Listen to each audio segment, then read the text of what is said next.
Bang. What's up, world? Late night, late night, late night, late night. We spinning the block, baby. I got a little energy. I know YouTube ain't been sending out them notifications because I know for sure. I didn't even know what was going on with Greg on Greg channel. We supposed to do the smoke show. I ain't even get a notification. Crazy work. A lot of people kind of like it took them a while to get to the Sunday dinner live earlier. The notifications, bro, like YouTube be I don't be understanding it, man. I gotta get it together, man. Y'all pull up, man. We just talking boxing, late night, clowns in boxing, gullible boxing fans, um, the fights tonight, Errol Spence, uh, man, whatever y'all want to talk about, man, let's chop it up, man. I just want to hear from the people, man. I ain't got a chance to sit down with y'all in a minute. Y'all pull up, pull up, pull up. I watched that Berlanga fight, bro. Berlanga is a clown to me, bro. Like, I don't know, bro. I don't like him. I ain't really, Barcy, what's up, baby? Salute. Yeah, man. I don't know. Like you had the dude knocked out. The referee broke, you had him out on his feet. The referee broke y'all up. He tackled him to the ground. Then you wait a while, and since you at home, you want to put on an extra show. You run straight over there and stand over the man like you finna hit him again. That's weird to me. You feel me? Hey man, how long it take you to get monetized on here? I just started a channel with 14. So hey man, let me DM me your what you call it, bro. For sure, for sure. I'm a definitely tune in. I'm gonna subscribe and we're gonna raise awareness to your channel. As far as how long it took me, appreciate you, Real Jones, for sure. Uh uh as far as how long it took me, um hold on, my bad. Man, I ain't gonna lie, bro. Yeah, I do got Twitter. I do got X. Man, bro, it took me like man, I ain't gonna lie, I got monetized at Guard Speed, bro. It was like under 30 days. But I put in a lot of work, bro. A lot of work, bro. I ain't gonna lie, bro. I put in a lot of work. And I had good, I ain't gonna lie, like between Greg and Meal, as far as like my online co-signers, like them guys, they put me ahead of the game. I ain't gonna lie. I got motivated and encouraged by a lot of my partners, like, you know what I'm saying, around me or whatever. But like as far as like once I start putting my foot forward and really like stomping down and trying to get started with this, yeah, it was Greg and Meal. They put me where I needed to be for real. Definitely clown behavior by Berlanga. Didn't have to do that. Yeah, man, that's what I'm saying, bro. Like a lot of people be thinking I just be talking, bro. Like, man, bro, Belanga's a clown to me, bro. He did it. They had the best. They had that fight and that Dervinchenko and Jaleel Hackett fight. Them was two good fights, bro. But just the way Berlanga be acting, bro. Like, bro, don't nobody like, bro, ain't nobody scared of you, bro. Like, yeah, man. Like he think he the. I don't know, bro. A lot of people I watch a lot of people clown like, Tank, Keyshawn, Shakur, man, all these people, bro, they never say nothing about Berlanga, bro. That's crazy. Maybe, maybe he not much of a factor. I don't know. But they don't really say nothing about him too much. You say you had this channel since you was a kid. I used to get 10,000 views on gaming, but now I just started a fight channel. Hey man, yeah, do your thing, bro. I'm gonna support you, bro. I do got Twitter too. You know what I'm saying? Just hit me on there, bro. It's Fighting Words with Bang. You gonna see me. They go to link if anybody want to pull up, chop it up about this boxing, about this Errol Spence business, about this Keyshawn Davis and Bill Haney business. You know what I'm saying? Keyshawn say y'all say y'all looking for me. Ain't nobody hiding. And y'all keep believing Bill. Bill talking about I'm dodging calls from my manager. Like, why would I dodge calls from my manager? So Keyshawn is asking some of the questions that y'all need to be asking. That some of y'all fans out there need to be asking. You know what I mean? If they so for real about this Keyshawn Davis fight, why did they drag their feet to make it happen? Soon as it was time for Keyshawn Davis to be a mandatory for Devin Haney, they started calling out everybody else's name. Fundora, Boots, Shakur, Tank. You know what I mean? That was crazy. That was crazy. So yeah, uncredible sources. I just dropped the link. Where you at, babe? Y'all hit that like button on y'all way in, man. On your way in, on your way out. We just rapping, man. We just rapping, man. Rock, you gotta show your face backstage. Your first time coming. We love the love. How you feeling? What's going down? It's just, hey, yeah. That boy burning it down. We love the love. Peace, peace, peace, brother. Yes, sir. Where you coming from? Where you come from, Rock? Man, Oklahoma, man. Oklahoma. Where about? Tulsa. Tulsa. Yeah, we used to be out there in Tulsa. We used to be out there in Tulsa. First time I seen a quick trip was in Tulsa. Yeah, we don't got those out here. Where you at? In Houston, for sure. Yeah, For sure. bro. So yeah, Tulsa, by way of New Orleans, bro. So we very familiar with the Houston area. I got family in Mo City. I got family in Katy. Uh, and we used like our family vacation back in the G was taking trips to Astro World. Yeah. Hey man, listen, man. You family now. Welcome to the crib, baby. How you want to get to it, man? What you want to top it up on, man? What you seen? man, What you got on your mind? man, I heard uh you think so my question to you, bro, do you think he shine? Do you think he's signing because the deadline for the purse bid is tomorrow? Right. You think he's signing that deal for 3 mil, or you think he gonna see this all the way through? Is that the money? $3 million? Reportedly, I mean, I heard you just say what you said about Bill. Reportedly, the deal is that they've already offered him 3 mil. Now, the purse bid is starting at 200,000.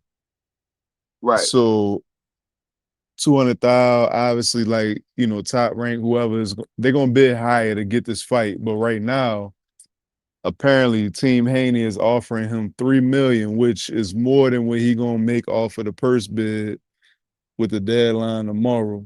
Is he taking the Right. 3 mil, or is he taking whatever the purse bid is willing to offer, or does he just does he ixnay a fight and go the IBF route, which he could?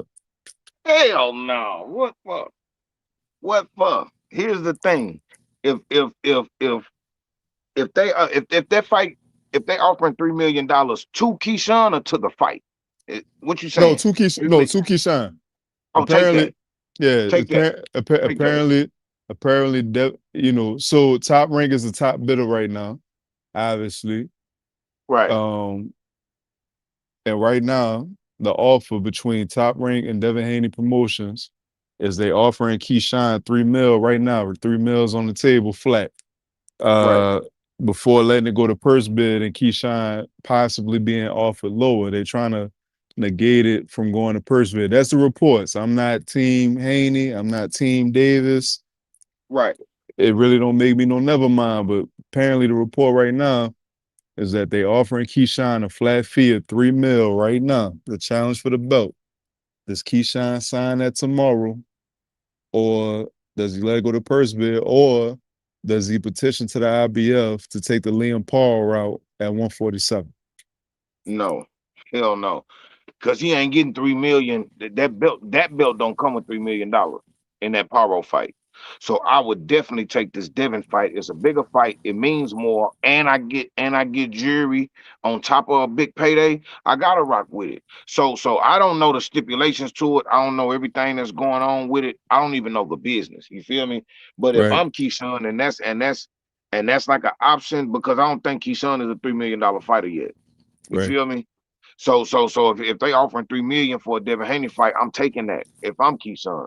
right, I mean, so it say this right. 3 million is capped. Y'all getting this off Twitter. Nobody said shit about. Hey, look. Marathon TMC. Why you so angry, fam? That man just said, I don't know. These are the rumors. This is not what I'm saying. This is what I heard. And I asked, is this what's going on? He said, I don't know. Why are you plexing? Relax, baby. We don't know. I don't know nothing about 5 million, 3 million. I don't know nothing about nothing. All I know is about the purse bid. I ain't heard nothing about no monies. I'm getting educated now. I ain't seen nothing on Twitter. You feel Yeah, me? I ain't even been on Twitter. You feel me? yeah. I mean, they So say yeah, just chill, baby. It's all good. You respect. say I what mean, now? even saying the 3 million is cap, I'm not mad at it. So I'm not I'm not connected to the handicap. Uh, I Right, do I do talk to a guy that is connected to the handicap, and I get it. Like right. Bill do more politicking than Trump and Obama connected. So I get it. I understand people not necessarily rocking what Bill is saying.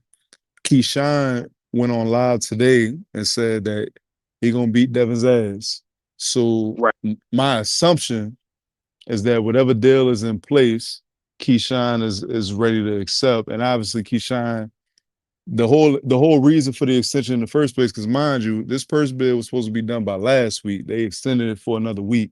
So my assumption is they got whatever deal is worked out is worked out. Obviously, Bill is being Bill and putting pressure on Keyshawn, going on social media saying he hiding, saying we ain't heard nothing back from him. We offered him 3 mil. He don't want to take the 3 mil. Obviously, he don't want the Devin fight, this, that, and the third. Keyshawn came out on Instagram Live today and said that that's cap and that who's hiding. We just gotta get the business in play. So my next question to you, brother, would be, um, what more does Keyshawn need? If the 3 mil is capped, let's say the 3 mil is capped, and Right. the purse bid starts at 200,000. Now, mind you, whoever's gonna bid for this fight, if you ever been at auction, the 200,000 is the starting point, but obviously it's gonna get higher than 200,000. Absolutely. Absolutely. But let's say it gets to 1.5 or 2 million, and the split is 75-25. That's still less than 3 mil. And Right. so my question to you, regardless whether the 3 mil is cap or not, do you think Keyshawn takes this fight next? Absolutely. Absolutely. Only way that he don't take this fight, bro, is if they just blatantly try to rob that man. You know what I What's mean? what does robbing entail? What I mean by robbing is like, like pennies. Like just straight pennies. You know what I mean? They shouldn't be in a position to where it's not too many cards they can stack against Keyshawn as far as like a rehydration clause because he too big, Right. or a catch weight because he too big. You know what I mean? It's not too many stipulations they can put on him to really like make this an uneven fight. You feel me? Um um I agree. I man, I just for me, um they just gotta try to give him scraps for him to turn this fight down. I think that's the only way this fight don't get made. Keyshawn want that fight, bro. You know what I mean? And for me, this is see, a lot of people don't like Keyshawn, right? But out of those, out of those niggas, right? A lot of people say, Devin is a spoiled kid, Tank is a crybaby. Right. Um. I mean, they say these things about these young niggas, bro. But I feel like Keyshawn one of them niggas that really come from a place, bro. I don't think he playing with these niggas, bro. He might be bullshitting the game, like as far as like, missing weight once. You feel me? Like some shit like that. You feel me? Thinking he bigger than the program or something. I don't know. You feel me? But what Right. I'm saying is, I think when Keyshawn really want, like he say he want that fight, bro. He want that fight, bro. When they offer him that fight, when that fight is getting ready to get made, I think he gonna accept that fight, bro. And It, to your point, man, not even like my bad, I ain't mean to cut your wisdom, brother. Like nah, you good, you good, you good. to your point, I mean tomorrow gonna say a lot. if you accept the fight tomorrow, because again, tomorrow's the deadline, and I don't really Right, see them extending this for another week. It's kind of like take right, it or leave it at this point. Tomorrow is the deadline, and then at that point, they're gonna do a televised purse bid between Top Rank, Matchroom, which is kind of crazy because Top Rank, Matchroom, and Golden Boy, they're all under the zone.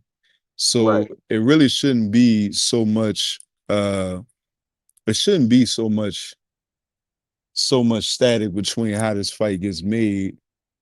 The only difference between tomorrow and today, according to the Haney's, and again, I'm not for strictly believing one side over the other. It's boxing, right, politics are played, social media games is played, is that and the third, right. with Keyshawn wanting to fight. I will say the only thing with Key is I would say this is the biggest fight of his career. I don't know if you would say the same. You would have to say that. Devin Right, Haney is a future Hall of Famer. right. Keyshawn usually talk his talk. Right, He usually he usually on the line, letting it be known what it is and what it ain't. right, He has been kind of quiet this promotional run around. And I'm not trying to right, count nobody pockets, man. If you accept 3 mil, a mil and a half, that's on you. That really ain't got nothing to do with me. But I right, will say that this run and Key being a mandatory and him not actually lobbying or promoting the fight is a little different for me because I'm used to Key talking his talk, especially with this being the biggest fight of his career. It's like some not sitting right with me on this promotional run from Key than right, previous promotional runs. You did, right. I especially mean, but ain't go ahead. nothing set in stone. But ain't nothing set in stone yet, though. Yeah, Like I true. can't, like I ain't gonna promote nothing. I ain't gonna promote nothing that I ain't got nothing solidified on. And then plus, a lot of that shit could fuck up negotiations. Running Right, around doing too much before the fight is signed. You feel me? And then all of a sudden, somebody twist their ankle jogging or something, and the talks are off on about the fight, and now that person done ducked. You feel me? Man, they was at the table, but he ducked. Whoop de whoop. Know what I mean? And then look, uh, Austin Grant asked me, how did Keyshawn get that mandatory at 47 when he wasn't even champion at 40? So here's how this works, bro. When it comes to them sanctioning bodies, bro, this is one thing that a lot of people been complaining about when it comes to boxing, bro. These sanctioning bodies, the way they do, the way they operate. You feel me? Um, it could be a convention, right?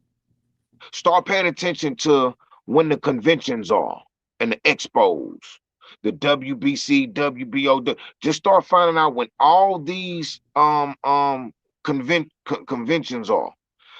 Immediately after those conventions, you're gonna see a change in rankings and mandatories all of a sudden. right, You understand what I'm saying? Like as far as like I might be a good fighter or whatever, but I might lose my next fight, right? The convention comes up. I see the president of that convention. Me and him got a relationship. We right, have dinner, have us right, a good conversation. Next thing you know, my next fight is for a title. By the end of that dinner, I'm back where I need to be, even though I'm coming off of L. You feel me? Zab Judah had just lost to who's that beat Zab Judah? Zab Judah, fuck dog. Zab Judah was coming off a loss when he fought Floyd, but he was still champion.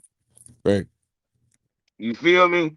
Like it's right. it's it's it's crazy how they operate, bro. Like it's I don't know, bro. Like it's like Well, damn, who the fuck to did to Zab lose to to? to your point, if Right, I'm the WBO, all right, you had two fights at 40, and you didn't even win a title at 40. right, So, all right.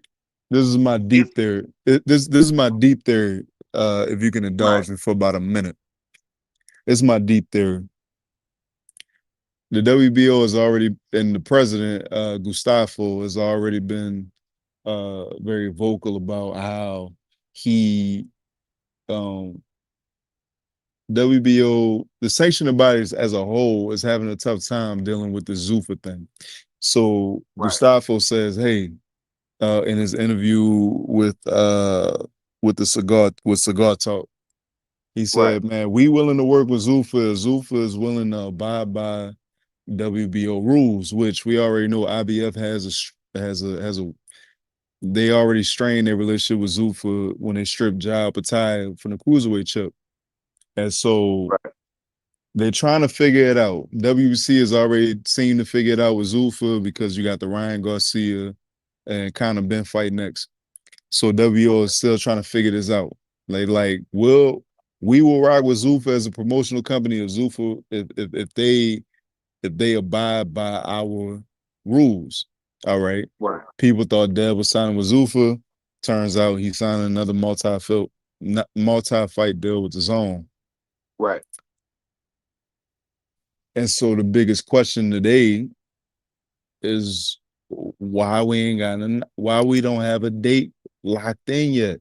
We shouldn't even be having to go to purse bids because both of y'all have dealings with Top Rank, I feel like Top Rank is gonna win the purse bid off top because Keyshawn and Devin come from Top Rank. And Right. so I'm like, man, if 3 mil is on the table, why why would you not take that fight? You think Top Rank would pay more than like who all in the bid? Is Matchroom in the bidding? I'm pretty sure everybody in the Everybody bid. in the bid. You think Top Rank will be the number one bidder for them I two niggas? I think I think I think Top Rank, yeah, being that so Eddie Hearn with Matchroom, he kind of already offered Keyshawn. Like he offered Right, Keyshawn because of Keyshawn's antics, not making weight, this, that, and the third. So right, I don't see Matchroom really trying to make that fight. I don't really see Golden Boy. Keyshawn's never really did business with Golden Boy, so I can't see Golden Boy really making a fight. And so Top Rank already having a history with Keyshawn and Dev, like them two already coming from that umbrella, I feel like Top Rank is probably gonna be the best. It's gonna be the top bidder. Now, that's the thing. Top Rank is also cheap. Top Rank is not about to pay a lot of money, right? right. So if Devin Haney Promotions, right, Jay, like show your face, Jay. My a bad. lot, a lot like Floyd, if a nigga willing to like, bro, I want to fight you, bang, and I'm like, man, Right. I'll pay you Hold three. up, hold Yeah, up, go ahead, go hold ahead. up. Hey Jay, backstage, you gotta show your face, my guy.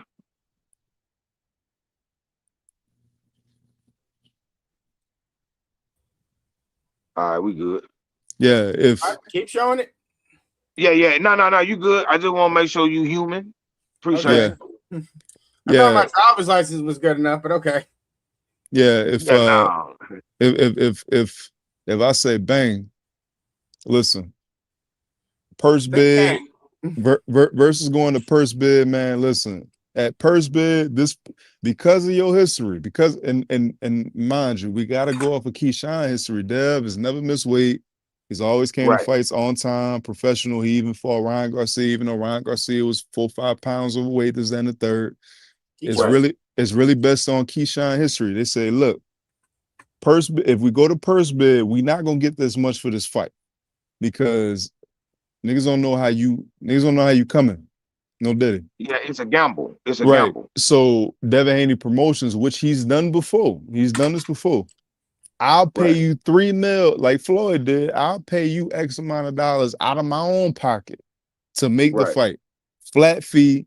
That's what you get. Win or lose, X, Y, and Z. Of course, they'll put the rematch clause in in their favors and the third, but I'll pay you 3 mil, which is more than Keyshawn's ever been paid for any of his other fights. Why would Keyshawn not take that? Why would he allow it to go to purse bids, knowing that promotional companies might be a little hesitant to put money on them because of his antics prior to this Devin fight. Now I'm with you. Trust Devin Haney to pay me. I mean, but Devin Haney's paid people Like before. I'm just not trusting Bill and Devin Haney to just pay, like, to be the ones that pay me. Like, But Bill really doesn't own or run shit. He just like gets people to front his fights, and then he acts like he's the promoter. So no, I would not trust those two. but if it's ironclad and you've been sent over a contract, you have a legally binding contract saying, "Hey, we got $3 million on the table." Boom. All right. Get not honored all the time.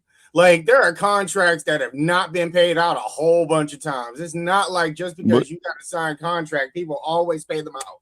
But Dev has paid. I mean, and this is on record. Dev has paid other people to fight before. So why would he not pay Keyshawn? I think other people have paid, Dev has tricked other promotional companies to pay him to fight before. Like, as far as I know, like, Dev has been like gone to other promotional companies like Eddie Hearn and whoever else he's been up to. They front the money and then put DHP as a promoter on the thing. Yeah, but prior to his deal with Eddie Hearn, it was a couple of fights that Dev actually paid for. And I would have to go, I would have to go back in the archives. Smaller fights, smaller fighters, but Dev has paid people before the fight. I mean, so I don't see why he wouldn't why they wouldn't pay Keyshawn. I mean, like, now he should be, because DAZN signed him or whatever. So DAZN is supposed to cover that cost or whatever, because they gave him the $150 million or whatever it was in that lucrative contract. I mean, he signed with the network, but he didn't sign. Like, he didn't sign with Top Rank or Matchroom or Queensberry. Like, he didn't sign with an actual promotional company. So the thing I like about Dev's deal with DAZN, and again, I've heard networks can make those offers. Like, I've heard like Network or DAZN are able to make offers like that to those things or whatever. Like, that's one of the reasons why he got the backing. Maybe I'm wrong, but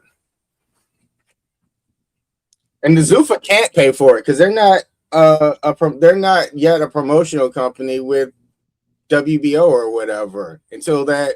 Yeah, I don't know. To the people in the chat, I don't know how much DAZN actually paid him. Paid him, but he did sign a deal with DAZN.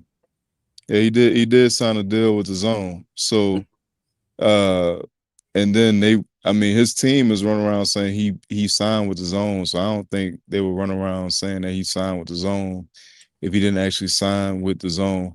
DHP has paid people, but I gotta go back in the archives. It was smaller fights, smaller venues, but they have paid people though out of his own pocket. Again, it's the Floyd Mayweather. He had his own. He had his fighter though. He had Amari Jones.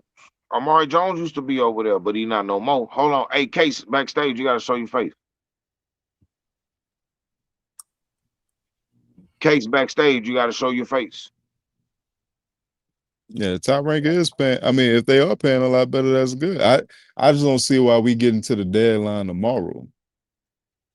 Like, they called for it like last week, didn't they? I mean, like the deadline is up tomorrow, or it's like it's up tomorrow.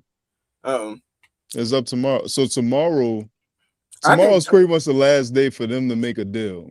So after tomorrow, they're going to do a televised purse bid, which Eddie Hearn has already said. They're going to do a televised purse bid, which is the first in history. They're going to do a televised purse bid, and you're going to have these different promotional companies come in and actually bid for the fight after tomorrow.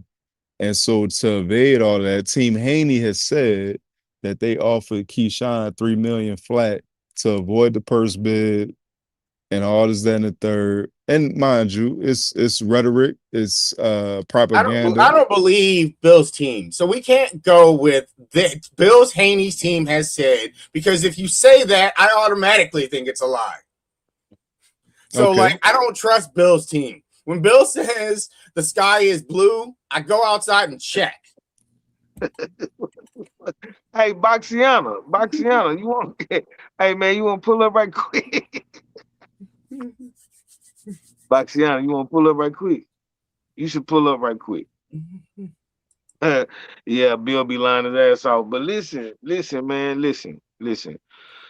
Um, I fuck with Bill. I fuck with Yeah, I'm about to say. Shakur. I'm about to say. I What fuck what with is Bill Devin. lied I fuck about with though? Keyshawn. I'm not going to get into all the things he said because I just don't got time to go file those receipts. I believe Bill's a liar, and I don't feel like going back to finding all the things that Bill is lying. I believe Bill's a liar, and I don't feel like trying to debate or argue this point. If you don't believe he's a liar, then that's good on you. Well, look, here's the thing. Here's the thing about this game. Everybody's a liar. I agree with All that. this shit, all these niggas is liars, bro. It's like it's. I feel like Eddie Hearn is a jive turkey. I feel like Bill Haney is a jive turkey. Bob Arum is a jive turkey. Al Heyman and jived a lot of them niggas. You feel me? I mean, I just feel like it's business, bro. Like they play the game. Some people play the game, and they all got a different way of dribbling the ball. You feel me? So y'all both, Um, but y'all both think Keyshawn is taking the fight. Yes. I think he's taking the fight for sure. Why not? Yeah. Why not? I You know what I mean? don't know. That's why I say that's why I say it. Bro, I ain't gonna lie, bro. If I believe anybody's not taking fights, it would be Dev over Keyshawn. Like Dev's like I get that Dev finally does have fights eventually, but Dev always talks about fighting somebody, and we got to go through like 3 or 4 different people before we finally get to the person. But who is that? But who is that? Who is that? Who is that not true with Brian Norman, he went through Ryan Garcia. He went through Roley. He went through saying he was going to fight the dude that was going to get his ass whooped. He was at 147 before he moved up to 154 and just beat the Puerto Rican dude or whatever for the 2 belts in the same weight class Fondora is in. The dude that everyone yeah, Boots. Like Devin Haney has had a talk about I'm gonna fight this guy and that guy a whole bunch of times. So like, right. I mean, like, there's a bunch of times that Devin Haney be capping to me. So look, you see what Blaze pound for pound said? Keyshawn forced this fight. That's something that I see happening. See, I don't know that he forced this fight. I mean, but look, he ain't acting like he forced his fight. Yeah, but maybe because it's time to do business. See, here's the thing. Before all this before Keyshawn was mandatory at number 1, for Devin at 47, he was running around dressed up like Craig with a brick in his hand. He was making videos riding through South Central in Cali. You know what I'm saying? Pulling up to the porch where they posted Friday at. I mean, where they filmed Friday at. Looking for Debo. So now for me, I just see it more like the business is like, you know what I'm saying? They getting closer and closer to doing what they need to do to get this fight done. See, after that happened, Keyshawn became number 1 at 147. You feel me? I ain't even just been there, like talking about. You feel me? Yeah, he has not had one fight at 147. That's what I'm saying. I ain't been a champion at 40. So what they looking at it as like, shit, nigga, that's a good money fight. It is a good money fight. It is. I agree. And listen, I'm not trying to say Keyshawn is capped. I'm saying that this run, and I mean, so between listening to Keyshawn and listening to Core, Nick J, hold on, wait. If the lambs ain't no hate, love. Why I gotta be a lame though? That was crazy. I mean, I think isn't that directed at me? I don't know. I'm the one that said that talked about Devin and shit. Yeah. Hold on, wait. And by the way, I don't know. A lot of people just I mean, if you don't agree with somebody's opinion, a lot of times people think you're. I mean, but putting hey, a derogatory word or whatever. Hey, check it. Like, look, that's all good and dandy. But hey, I think the fight gonna happen. I mean, I'm saying all this. I'm just giving rhetoric for my brother up here that's putting on a great live.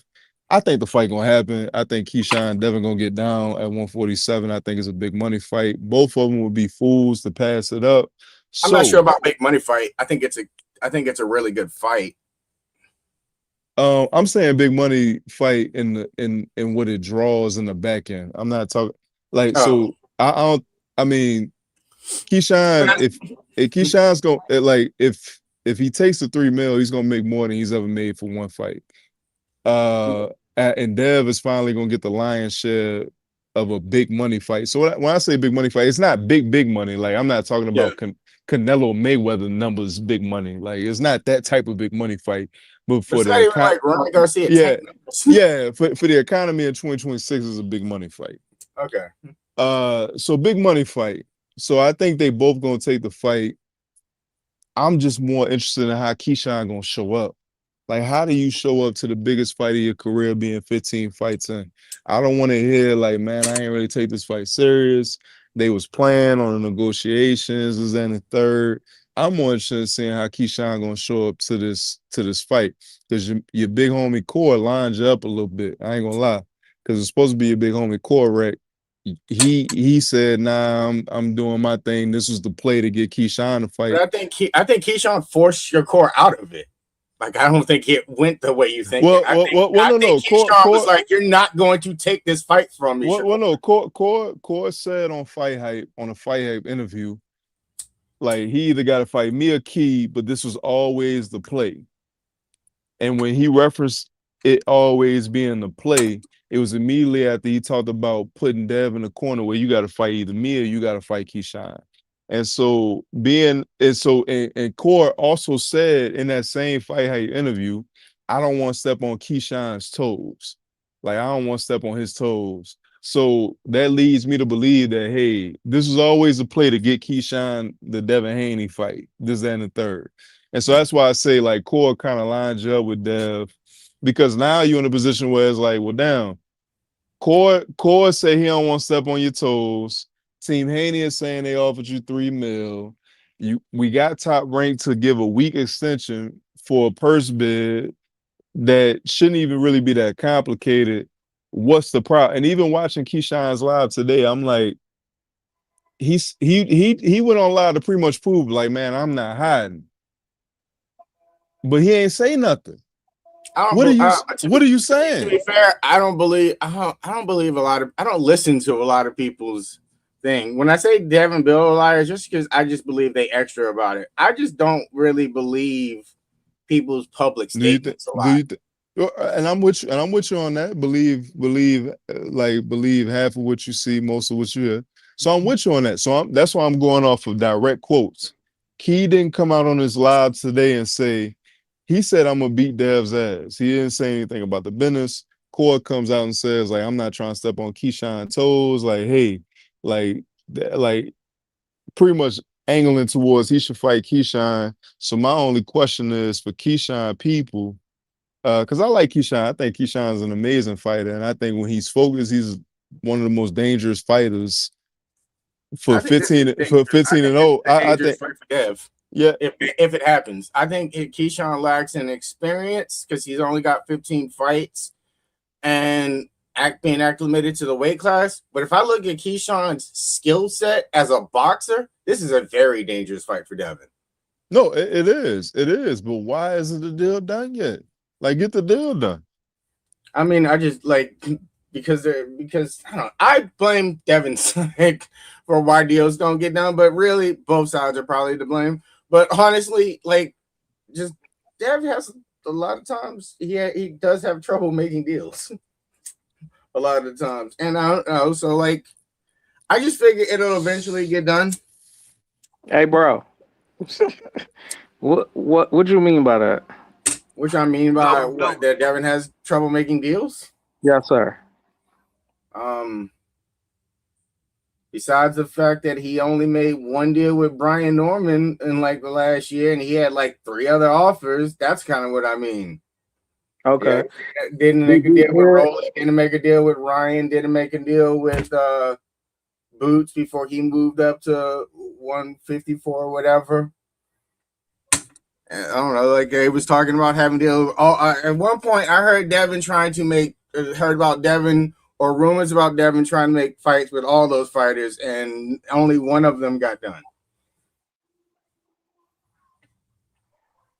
So you which didn't one, hear which about one got done? The you Brian talking about Norman Brian one. Norman, right?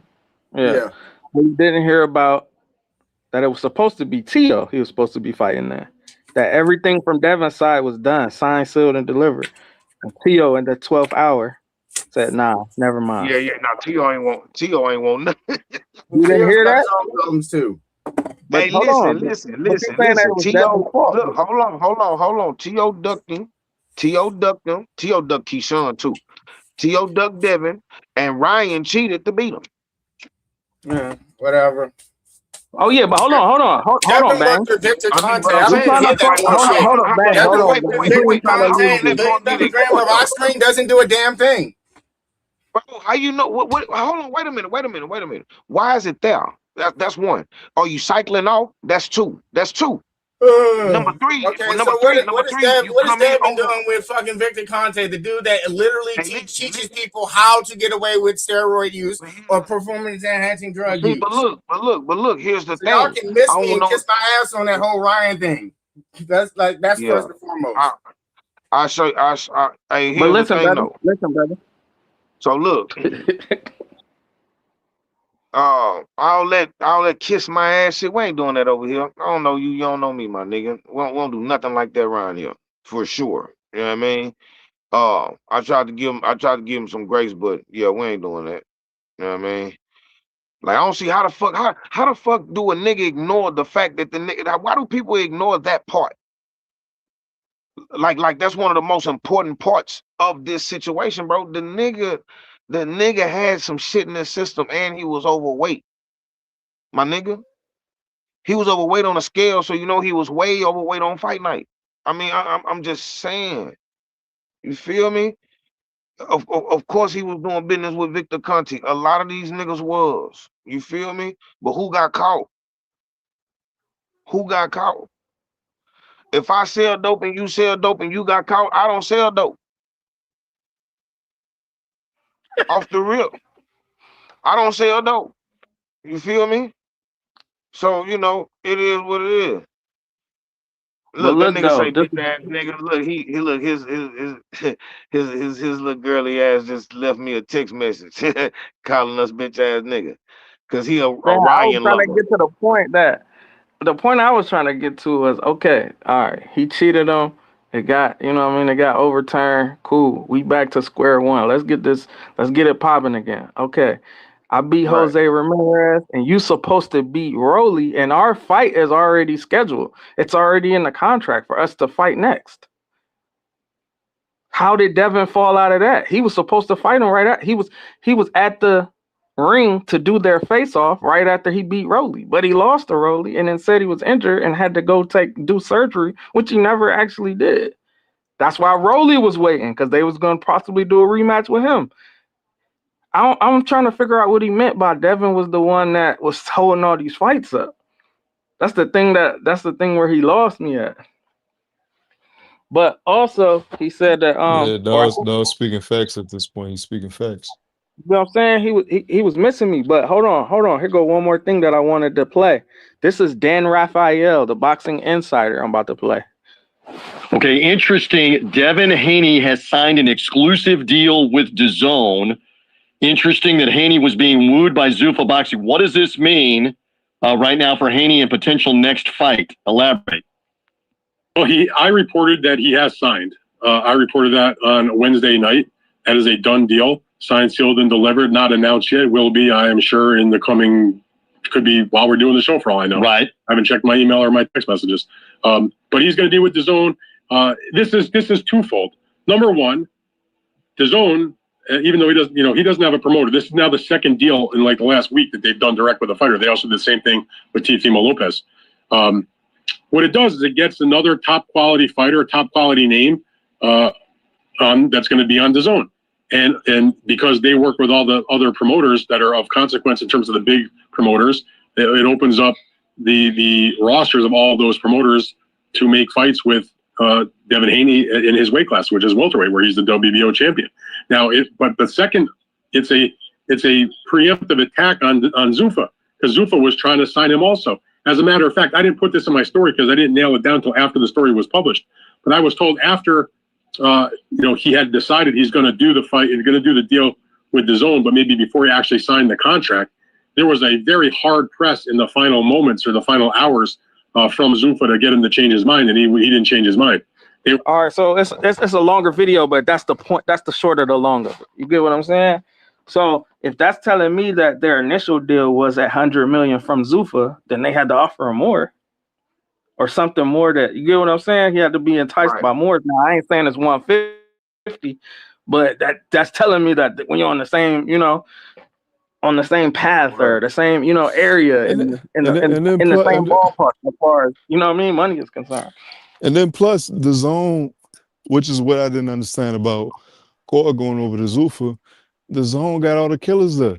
So you got but they gon' all but look, bro, and look, because I really want to get to these fights over the weekend. I really want to get to these fights, these actual fights.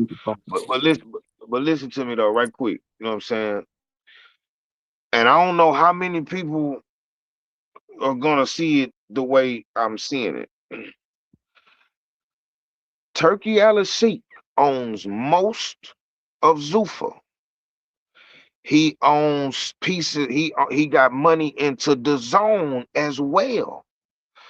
All those labels over there have rented their fighters out to Turki already. Shakur is still the champion at 140, not a Zuffa champion. He's a real champion. He still has his belt. He's gonna be able to fight the contenders for that belt and everything on the Zuffa label, but he not doing that uniform shit that we saw on a Sunday. He gonna have a Saturday night fight. It's gonna be like you feel me? Like that's what it's gonna be, bro. Like all them people are gonna the money there. Like I said, bro, it seemed like it's not gonna be a percentage thing because Shakur is getting a certain amount for every fight. He got a guarantee for every fight. So whatever they give his opponent ain't got nothing to do with him. He already getting his money. Ain't no purse bids and 70-30 splits and 75-25. You feel me? So all I'm saying is, if them niggas is gonna pay that bread, have the fight. Because it's always been a thing about the money.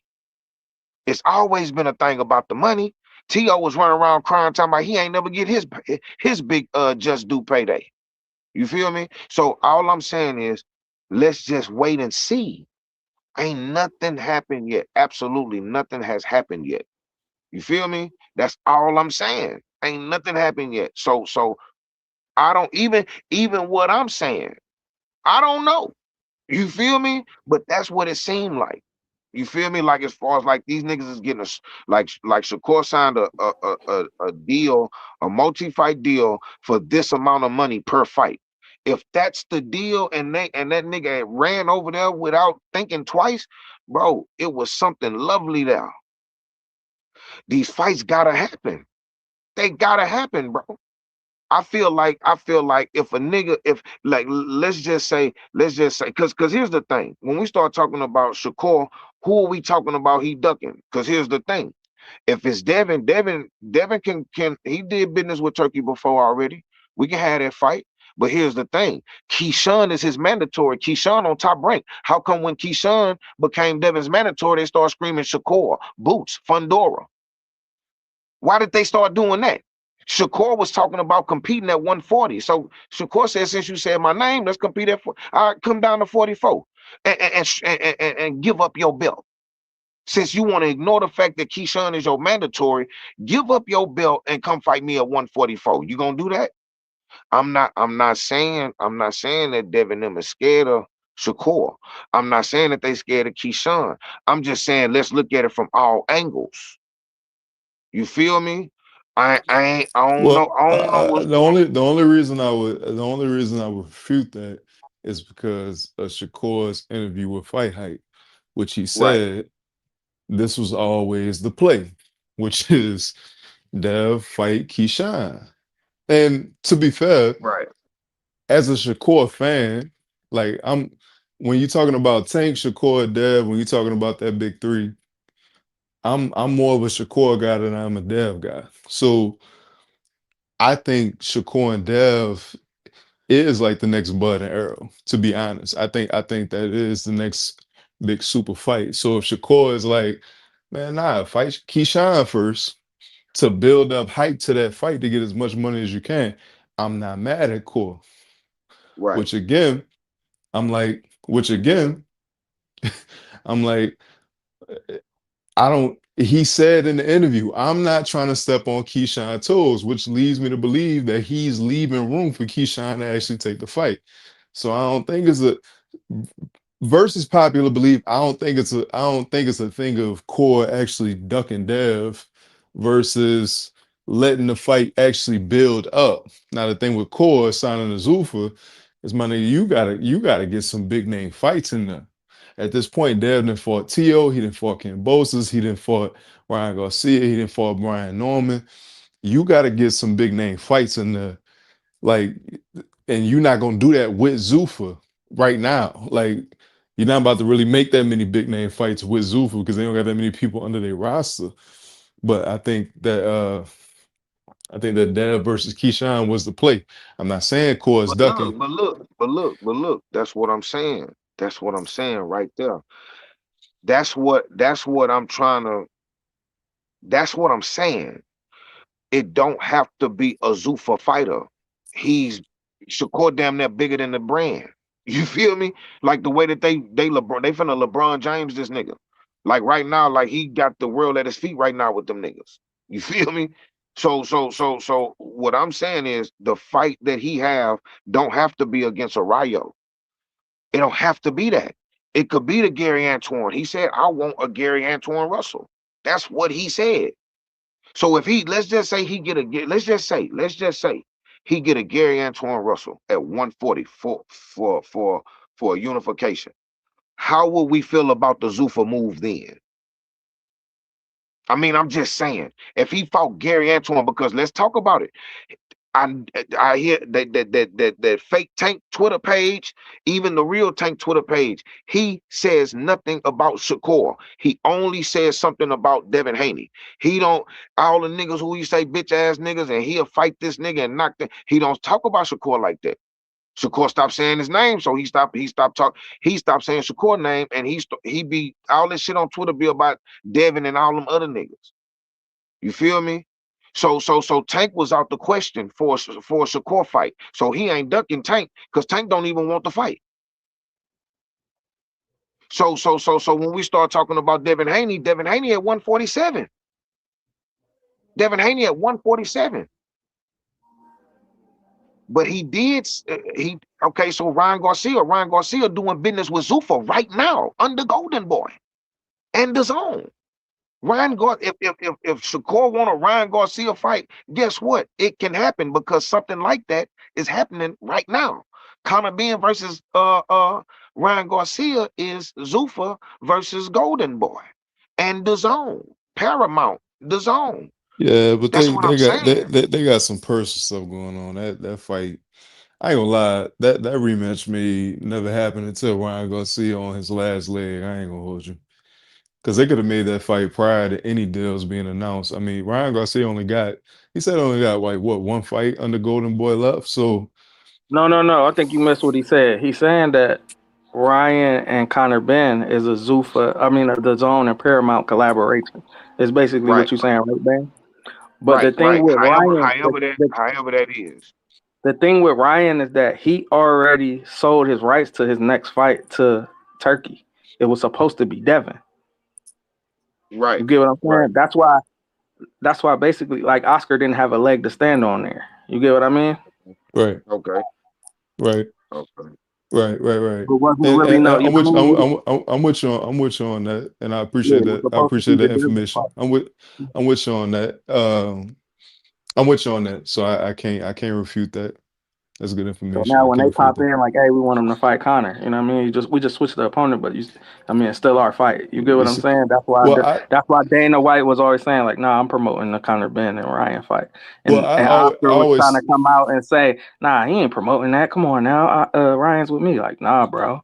He well, already signed. He already signed the rights I to the always fight. thought that had something to do with the I always thought that had something to do with the particular sanctioning body. So WBC, obviously they got a good relationship with Zuffa and Dana White, where they're able to put the belt on the line at Zuffa. I think this will be the first fight that Zuffa is actually like hosting a sanctioned bout for a title fight with one of the sanctioning bodies. And so I always thought, not to refute what you're saying, I just thought that, man, the WBC, Mauricio That was the Suleiman, hold up. Yeah, I get what you're yeah, saying. Yeah. they obviously worked something out with Dana White where they can sanction this, you know what I mean? Which opens the door, to your point.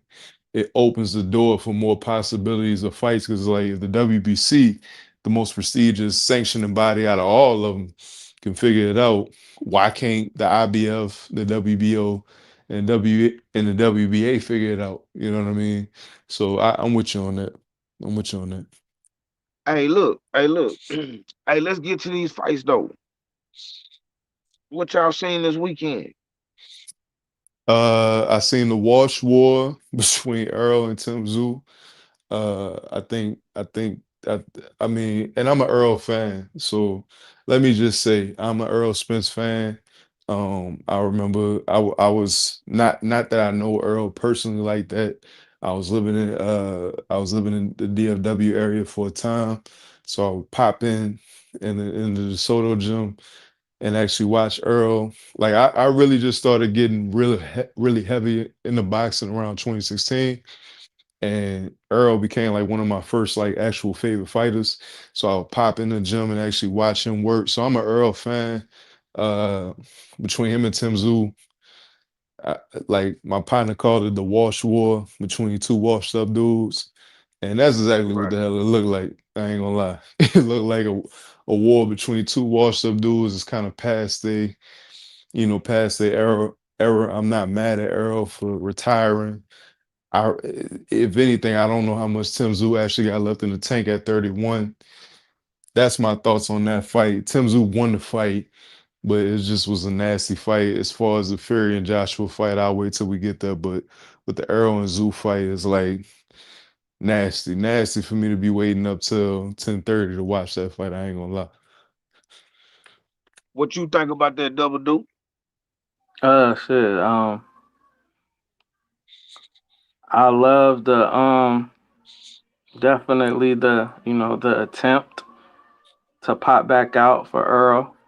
Like, nah, I ain't going out like that. I gotta, you know what I mean? We gotta run this back. Like, I gotta get one more in there before I walk away. Right. For sure. Love that. I feel like Tim Tszyu carried him a little bit at the end.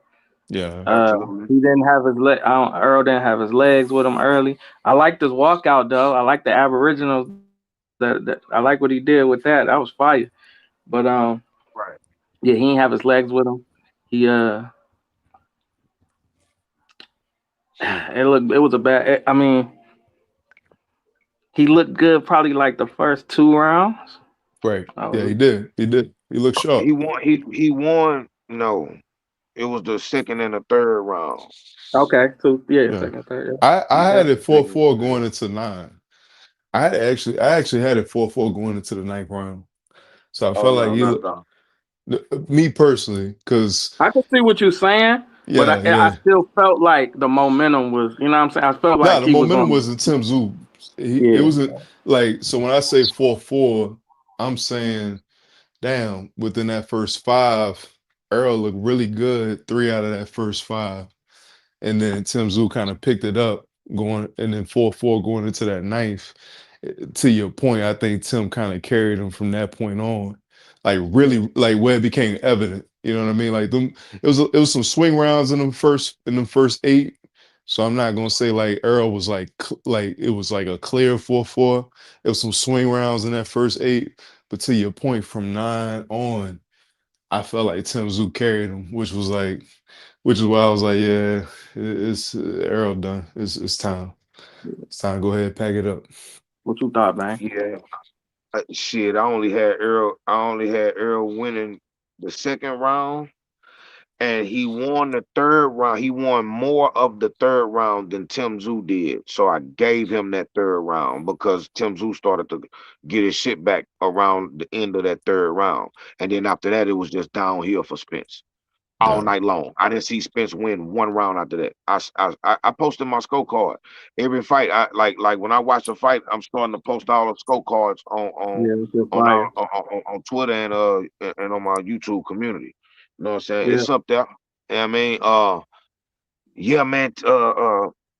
Somebody said, "Oh yeah, Fist Free say it's crazy. You have to pay a pay-per-view for it." Hey man, listen, man. That fight was originally $80, supposed to man. be.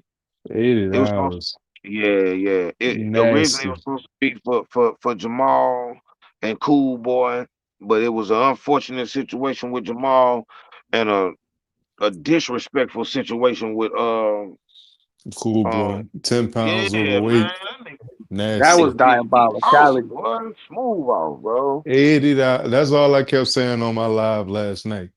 $80. But see, but look. You got Earl though. $80. I did not But pay look though. $80. I ain't gonna hold you, but $80?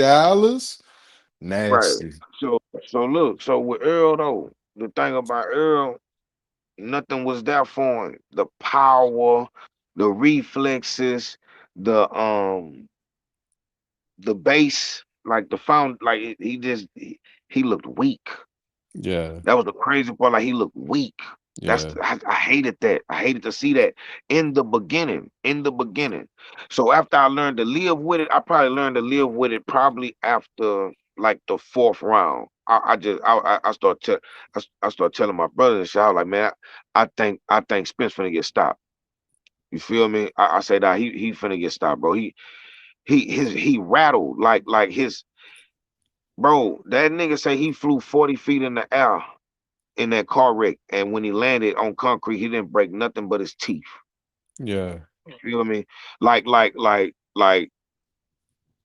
that is crazy work, bro. But the thing about it is that nigga brain is rattled. He hard body, but his brain rattled, bro. His brain Yeah. rattled, bro. And I hate that. And this ain't no disrespect to Spence, bro. I look, man, bro. Listen, bro. I'm a big Spence fan, bro. I just, I'm realistic. You feel me? I respect that nigga, bro. That nigga's a gangster, bro. He knew how he felt.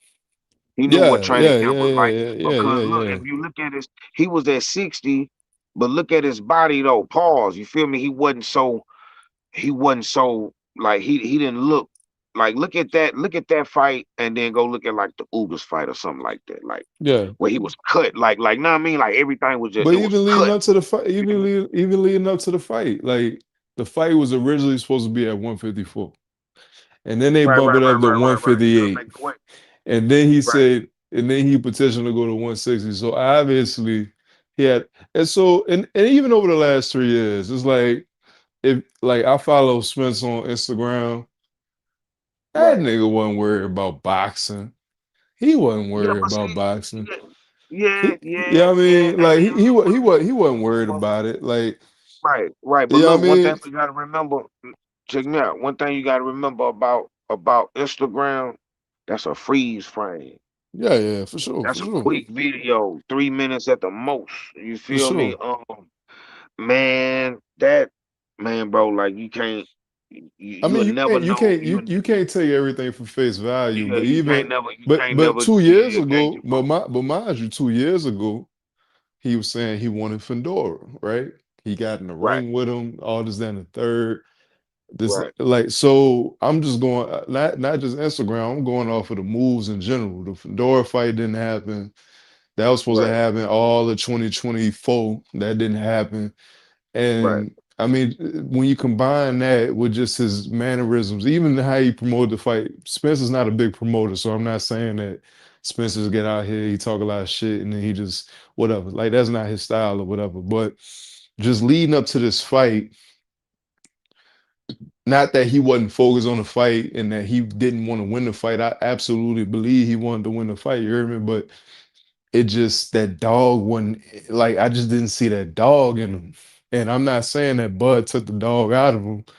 For whatever reason, he wanted to get back out there, didn't work, and he was quick. Like, even prior to the fight, he said, "This might be my last fight." It just, nothing leading up to this fight let me believe that he was back to that old Spence that we knew him to be. You know what I'm saying? Like he didn't give off that aura. He didn't give off that persona. He didn't talk like it in press conferences. He didn't talk like it in interviews. This was like a venture. Like, I'm like, even him taking the fight in Australia, like, this is Errol Spence we talking about. The fuck is you taking the fight in Australia for? Like just, it just kind of seemed like a side quest than him wanting to, like, really be back on top. So my expectations for the fight wasn't high. So the fact that he lost, I'm not surprised. But it's like, Spence did not look like Spence going into the fight. Obviously, he didn't look like Spence like in the fight, and obviously coming out of the fight is like, yeah, bro, it's time to hang him up. You know, it's time to go about, doing the family thing and doing, the nigga playing soccer. Nigga had more videos playing soccer than he do boxing. You know what I'm saying? So I wasn't disappointed from that standpoint. I'm just like, man, I hate to see him kind of go out like that. I do.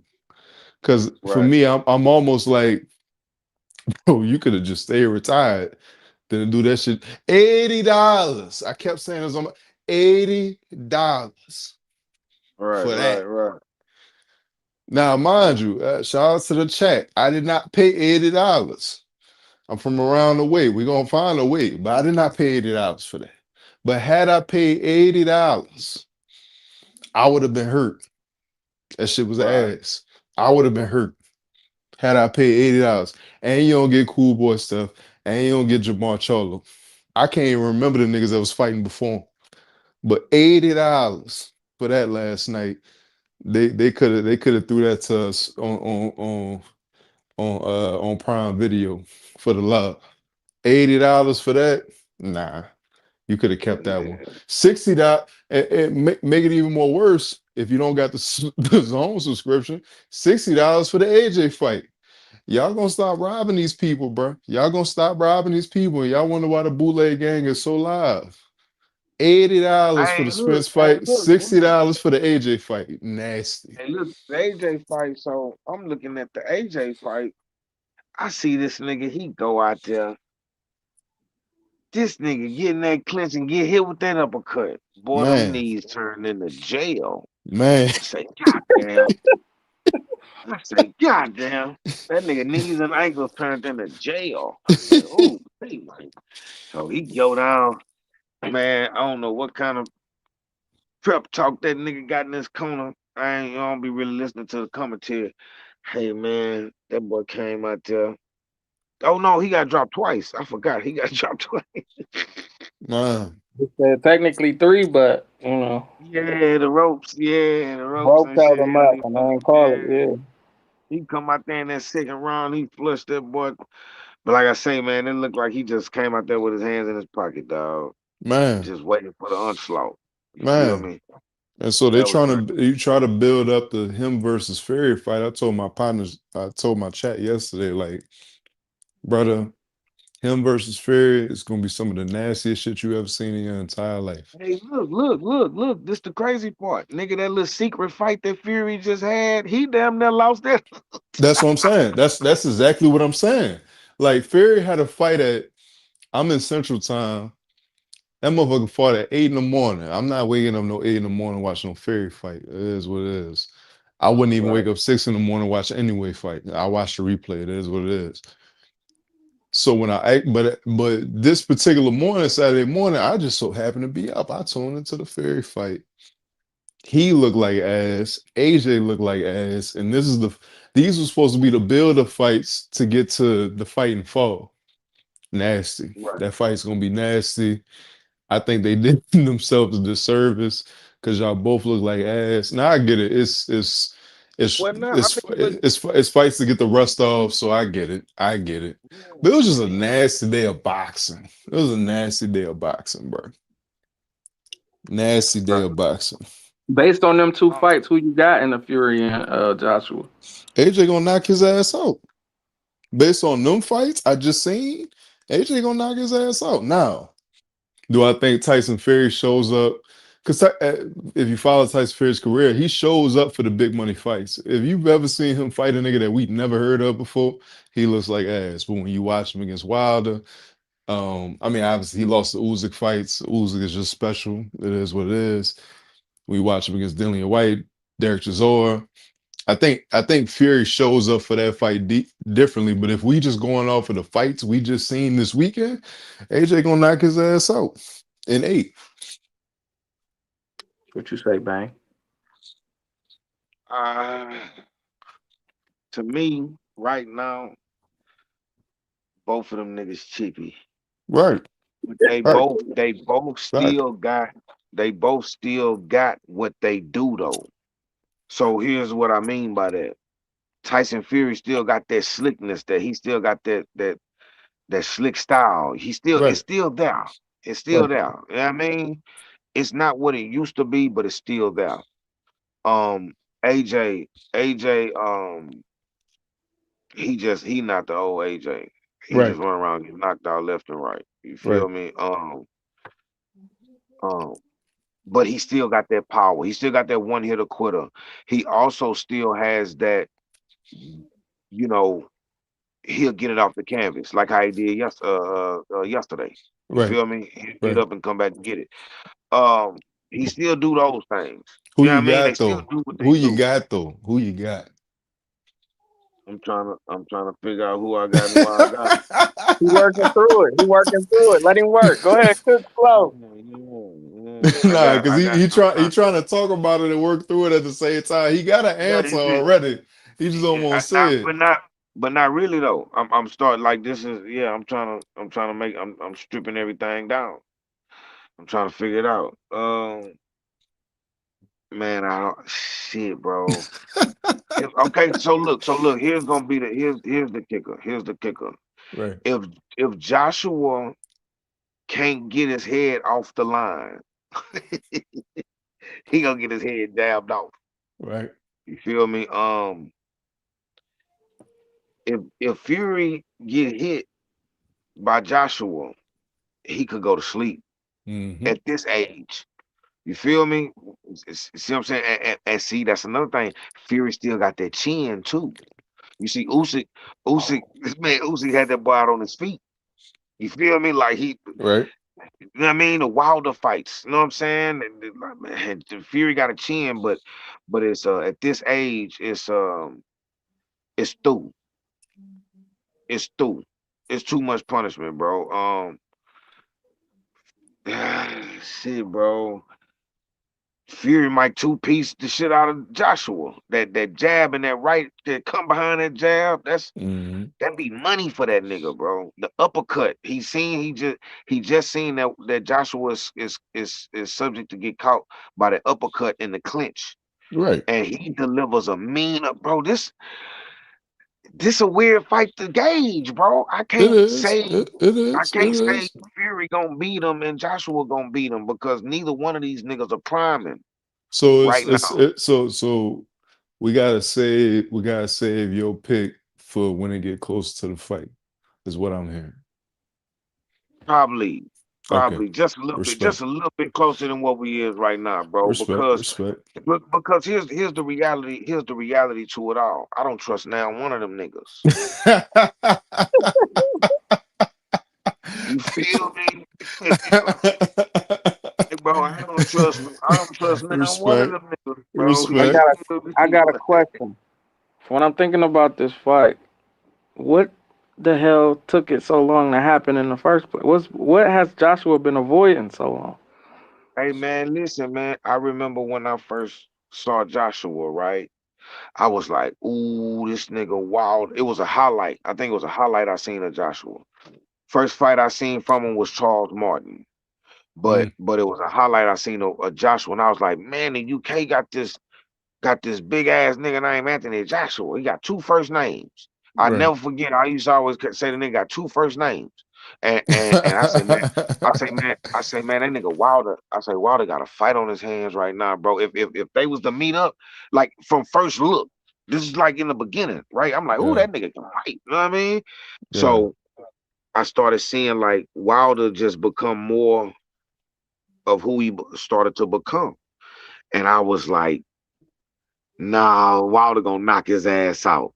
Right. I was riding with Wilder the whole time. I say, nah, Wilder gonna knock him out because Joshua, Klitschko dropped him with a straight right down the middle, and he was like a 40-year-old old nigga with a strong straight right, but it wasn't as Yeah. fast or as sharp Nah, as Wilder. AJ ain't got a chin. AJ ain't got no chin. The Man, I boys felt like dropped Wilder, him. right, Klitschko right. dropped him. So yeah, you're Right. right. You're right. But he get up and get it off the canvas. That's what I respect about him. But with Wilder at that time, Wilder was on the high horse, bro. He was different back then. He couldn't Right. fight, but that right hand always found its place, bro. It was laser sharp. You feel me? Facts. It was Facts. laser sharp, bro. So back then, I felt like Eddie Hearn was dragging his feet with Wilder. You feel me? When Absolutely. it came to Absolutely. making the AJ fight, Absolutely. he was dragging his feet. Absolutely. He No, but I'm 100%. definitely dragged. I'm talking about Fury and Joshua. Well, when Fury beat Klitschko, he retired, and then Joshua started to become the man in the UK. But and this was a few years. Fury was gone for at least what 2 years, maybe 3 years, something like that. You know what I'm Yeah. saying? I think the Fury AJ fight would have happened sooner had Usyk not beat AJ. So if AJ beats Usyk, because of course with AJ being the defender of the titles, he had the rematch clause already instilled in it. If AJ beats Usyk, I think we get the Fury fight close, like because Fury was WBC at the time. He was WBC champ. So Fury looking to unify. Usyk beats AJ twice while Fury is still the WBC champ. And so to become undisputed, it only made sense for Usyk and Fury to fight. And of course they two fights. I think if AJ doesn't lose the Usyk and he keeps his belts, AJ and Fury unify at the time that Usyk and Fury fight. That's why I think the fight didn't take place The at the time time. frame I'm Right. looking at is I remember when ESPN when Wilder and Fury was promoting for their first fight, the one that was a draw. Right. And Right. they was both banging on AJ though. They was both like, yeah, we willing to fight each other. Unlike Anthony Joshua. Right. He's Right. scared of But both of them. Right. AJ around that time, if you remember, lost to Ruiz. So No, but Nah, look, it here's the wasn't. kicker. No, that ain't no. well, Look, no, and no, this is no. what he I'm said. saying Happened way later. I'm saying so I'm saying Fury and Deontay, they made they fight through Top Rank. Obviously, Top Rank is not under the zone. AJ and Matchroom was already doing anything with Sky Zone, with Sky Sports, and then they signed with the zone. And so that fight was gonna be hard to make anyway. So by the time, and y'all correct me if I'm wrong, I think AJ lost to Ruiz around the time that Fury and Deontay was actually fighting that first fight. So No, like No. no, no, that was okay, it afterwards. was That was afterwards. No. afterwards. Okay, okay, Right. The Fury and Wilder fight. All right, so look, the Fury and Wilder fight. I'll never forget. Fury said he came out of retirement to fight Wilder.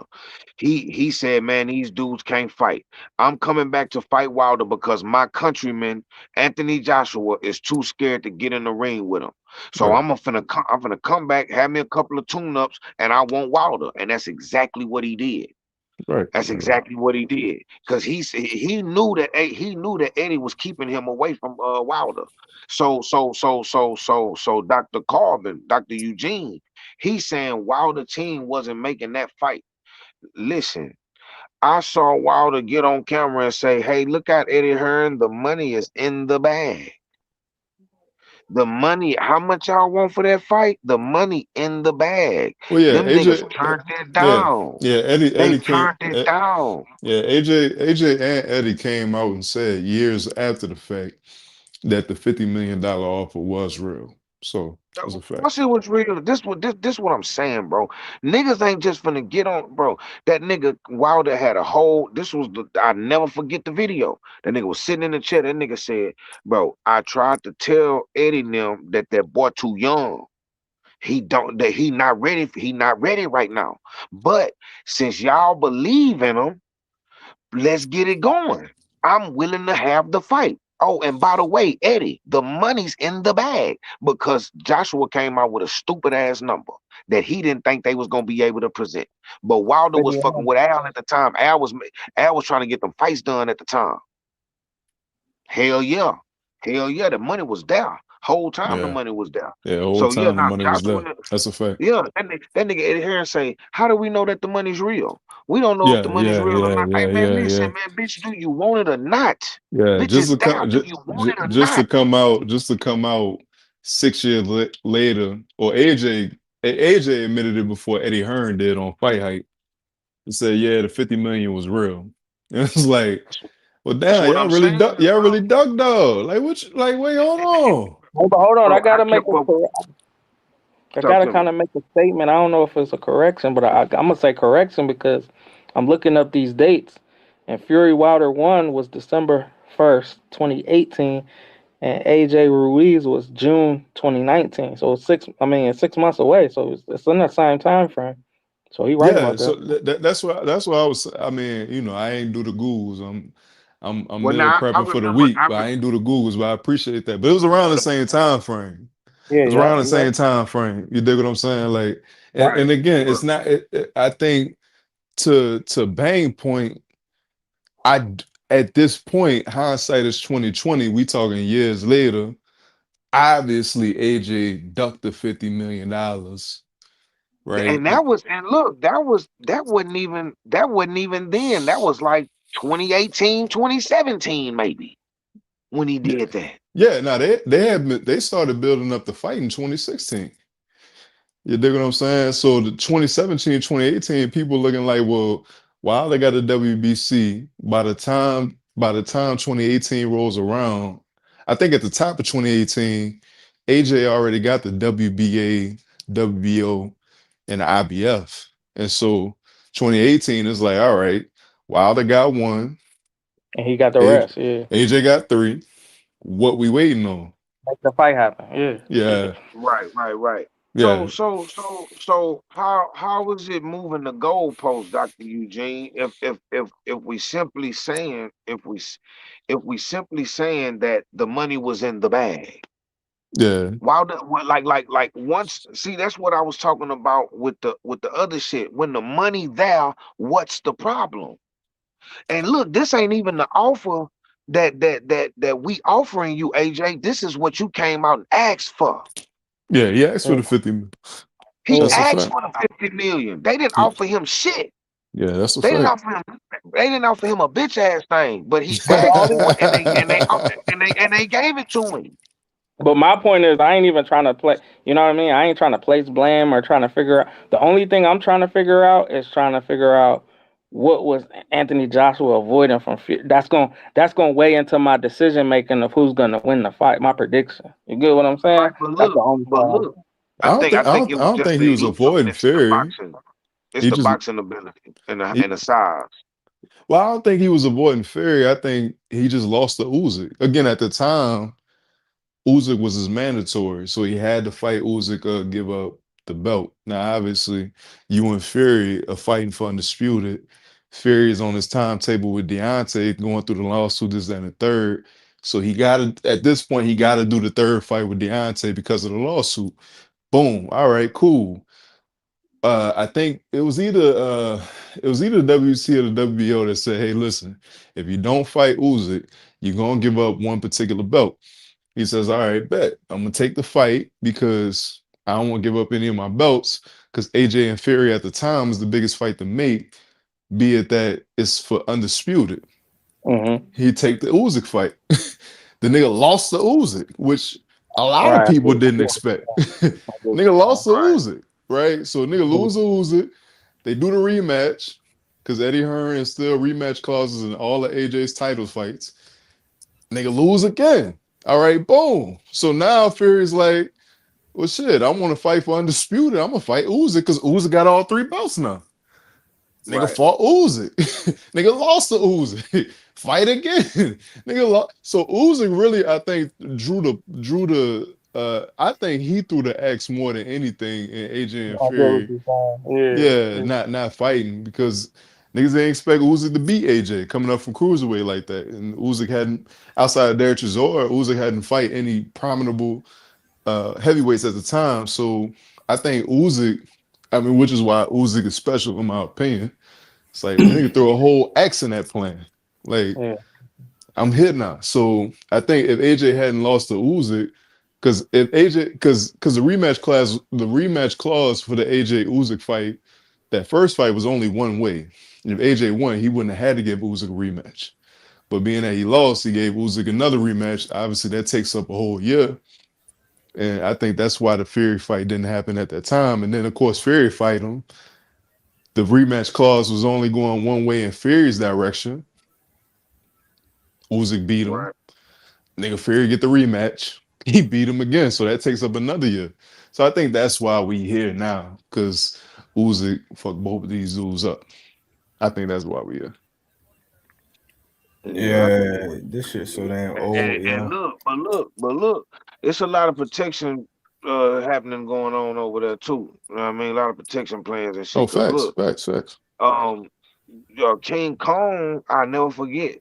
King Kong signed with Eddie with Matchroom with promises of getting a Wilder, an AJ fight. Right. And they swerved that nigga. They ducked him too. They lied to him. They ducked him too. That's why Deontay fought him twice. Because Deontay didn't have to fight him the second time. He fought him again during the time that AJ was like, nah, we're gonna fight Luis, but you took the Ruiz fight. Right. Thinking you was gonna spank him. Nigga spanked you. So then you had to rematch Ruiz. Like AJ's delays. That's not what happened, yo. He was supposed to be fighting Big Baby, and Big Baby touched it dirty. Well, no. I'm saying around the time of that.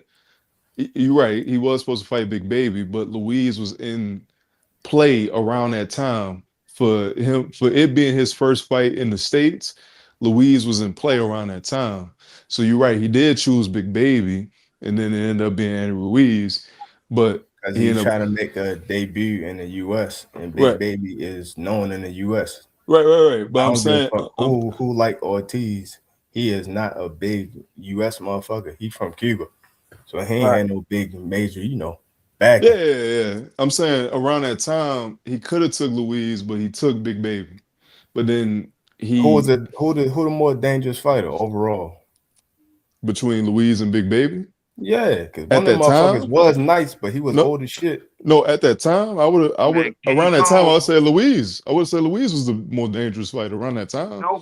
Nobody was better than King Kong. Nobody at heavyweight. Nobody. I ain't gonna say nobody. Yeah, I would have. A lot of people didn't fight him, but I ain't gonna say nobody was better than him. At that time, who do you think would have beat King Kong? At that time, Deontay did beat him. Speak the truth. You gotta show your face, my nigga. No, the other guy, yo. How the fuck you pronounce his name, yo? Who you talking about? Salute, my people.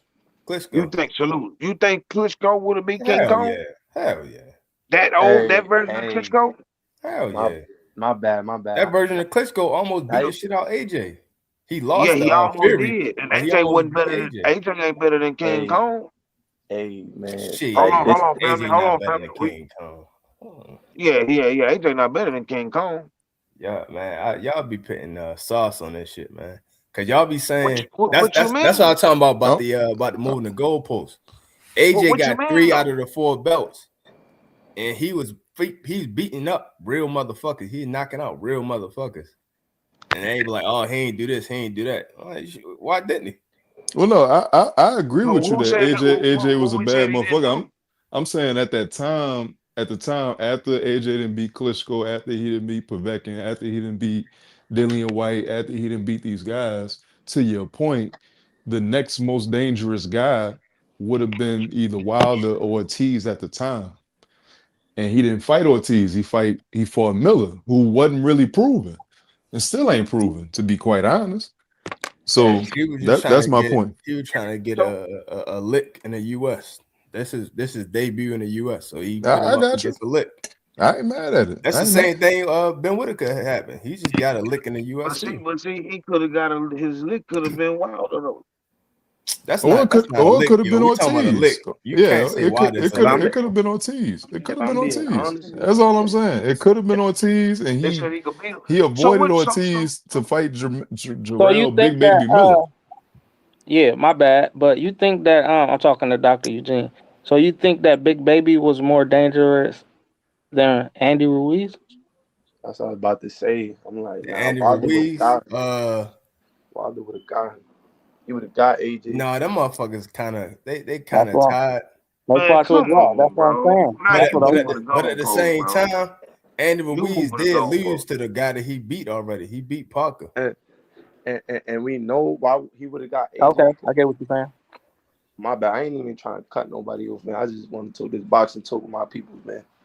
For sure.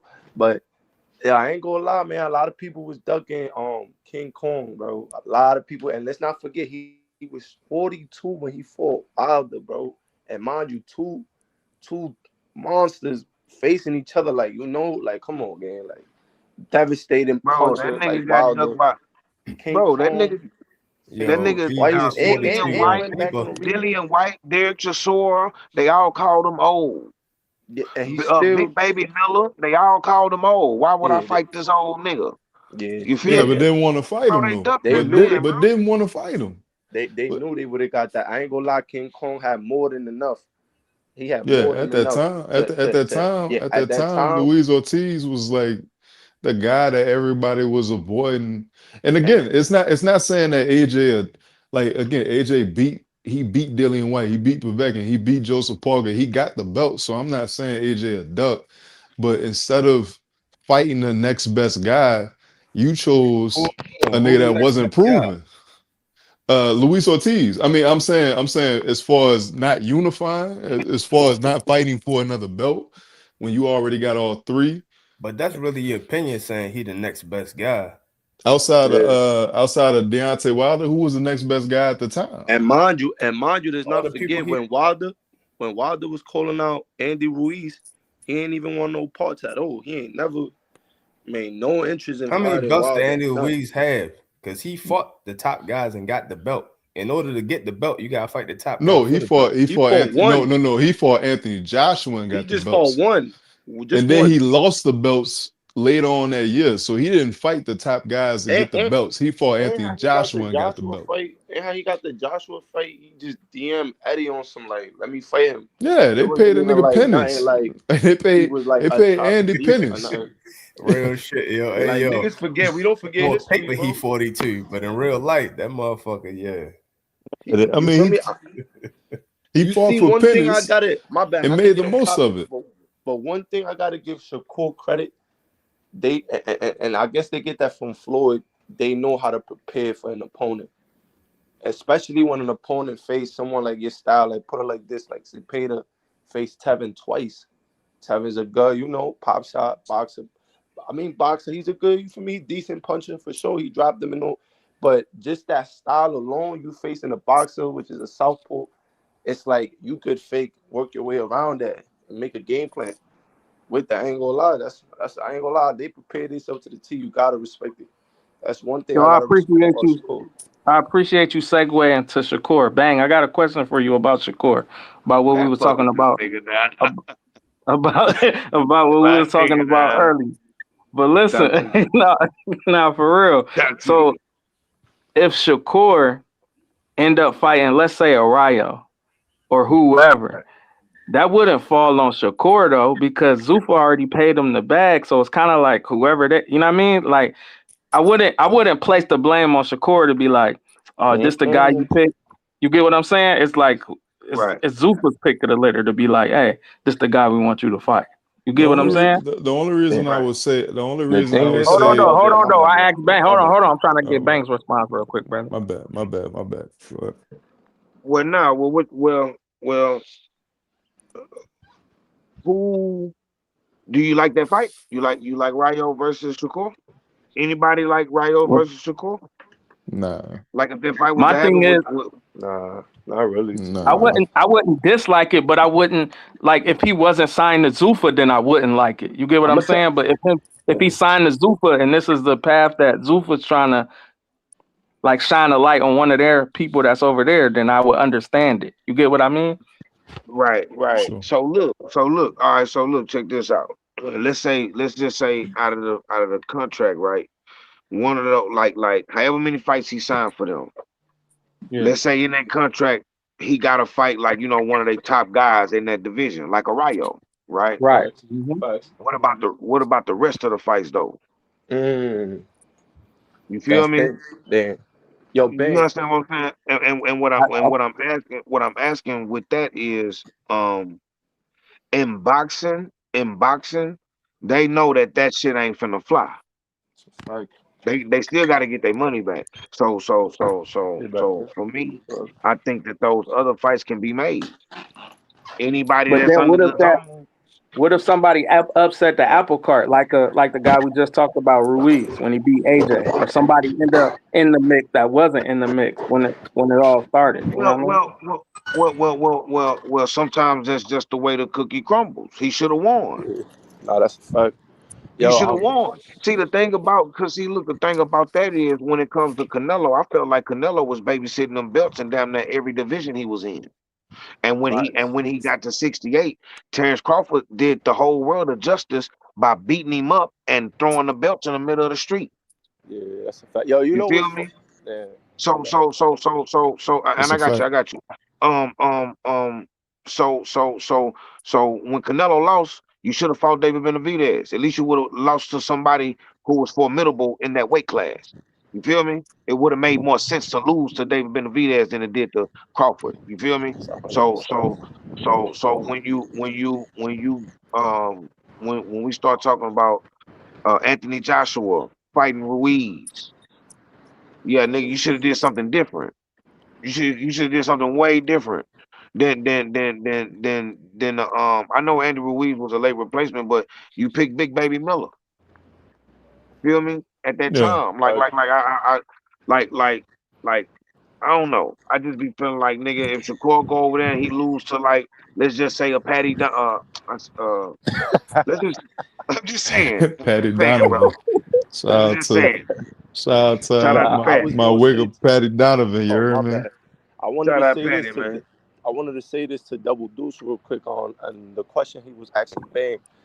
Brody, it's not really that, you feel me, not that we would put the blame on Shakur, but when you say I'm signing here because here's when I'm going to make the best fights happen, here is where I'm not ducking and dodging nobody, I'm here and they can find me, this and that. So you letting it be known that if you sign with them, they the one that's going to put up the money for the fights you want, and you in the driver's seat. So it's like when other people be like, nah, we can't blame Shakur because he fighting this because Zuffa wanted to fight him. No, because he's in the driver's seat and he's saying they're going to make the best fight happen, and there's no excuse why they can't go on the other side of the road. You see, when you play with words, you got to know that certain words, people's going to make you live up to the words you're saying, just like we do with any fighter, whether it's Tank, whether it's Keyshawn, whether it's who like, you know, these fight Canelo, which Canelo, I ain't gonna lie, respect, all time great, but bro, nobody like speaking how everything got to be on his terms, and niggas just be cool with it because the money they gonna get, but everything got to be on this nigga term, for real. And I respect Canelo, but niggas don't really like talking. It's just they scratch the surface with this shit. So I find that funny. It just be funny, man.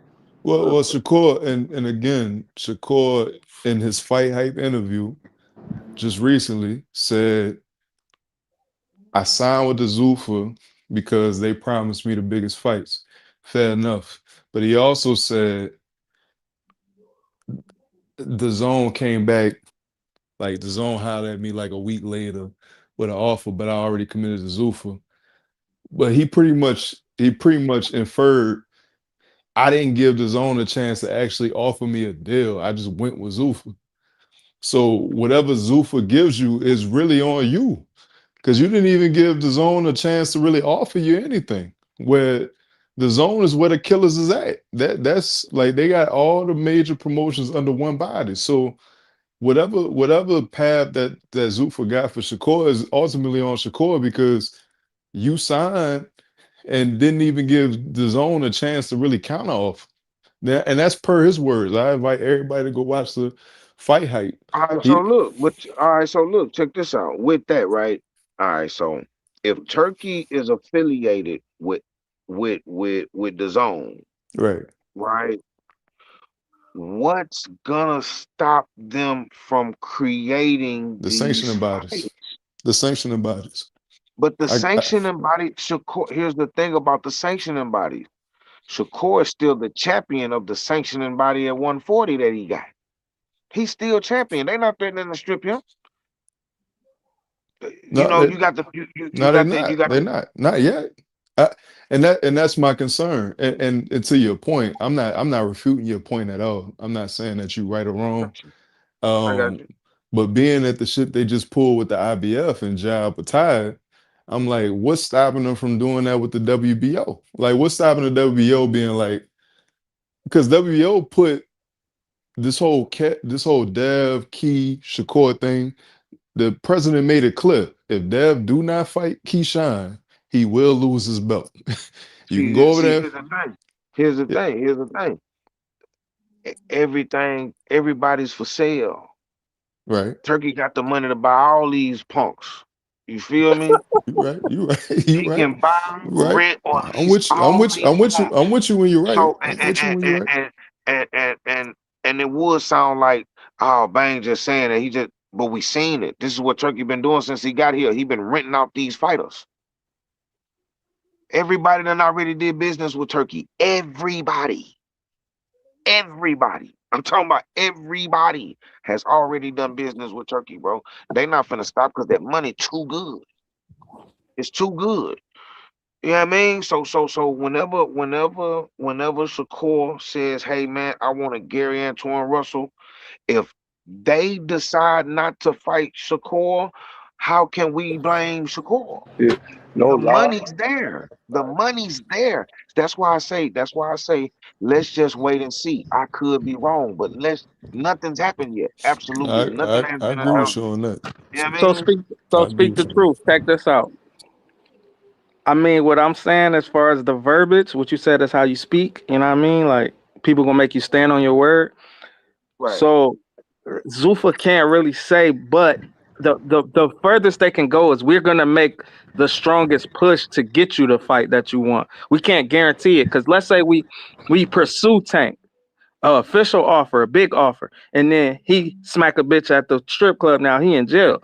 So we did everything we could to make this fight happen, but it just ain't happening. You get what I'm saying? Right. Circumstance. Yeah, some circumstantial. So it's not like they didn't try to keep their word, but I can't guarantee you Tank gonna take this fight. I can tell you that I'm gonna do whatever. I'm gonna make the best offer that I can to try to get him. Right. That's all I can guarantee you. It's no reason. It's no excuse. No more excuses. Nah, he can't take this fight no more. Because before the excuse was he wouldn't generate what he would want to generate.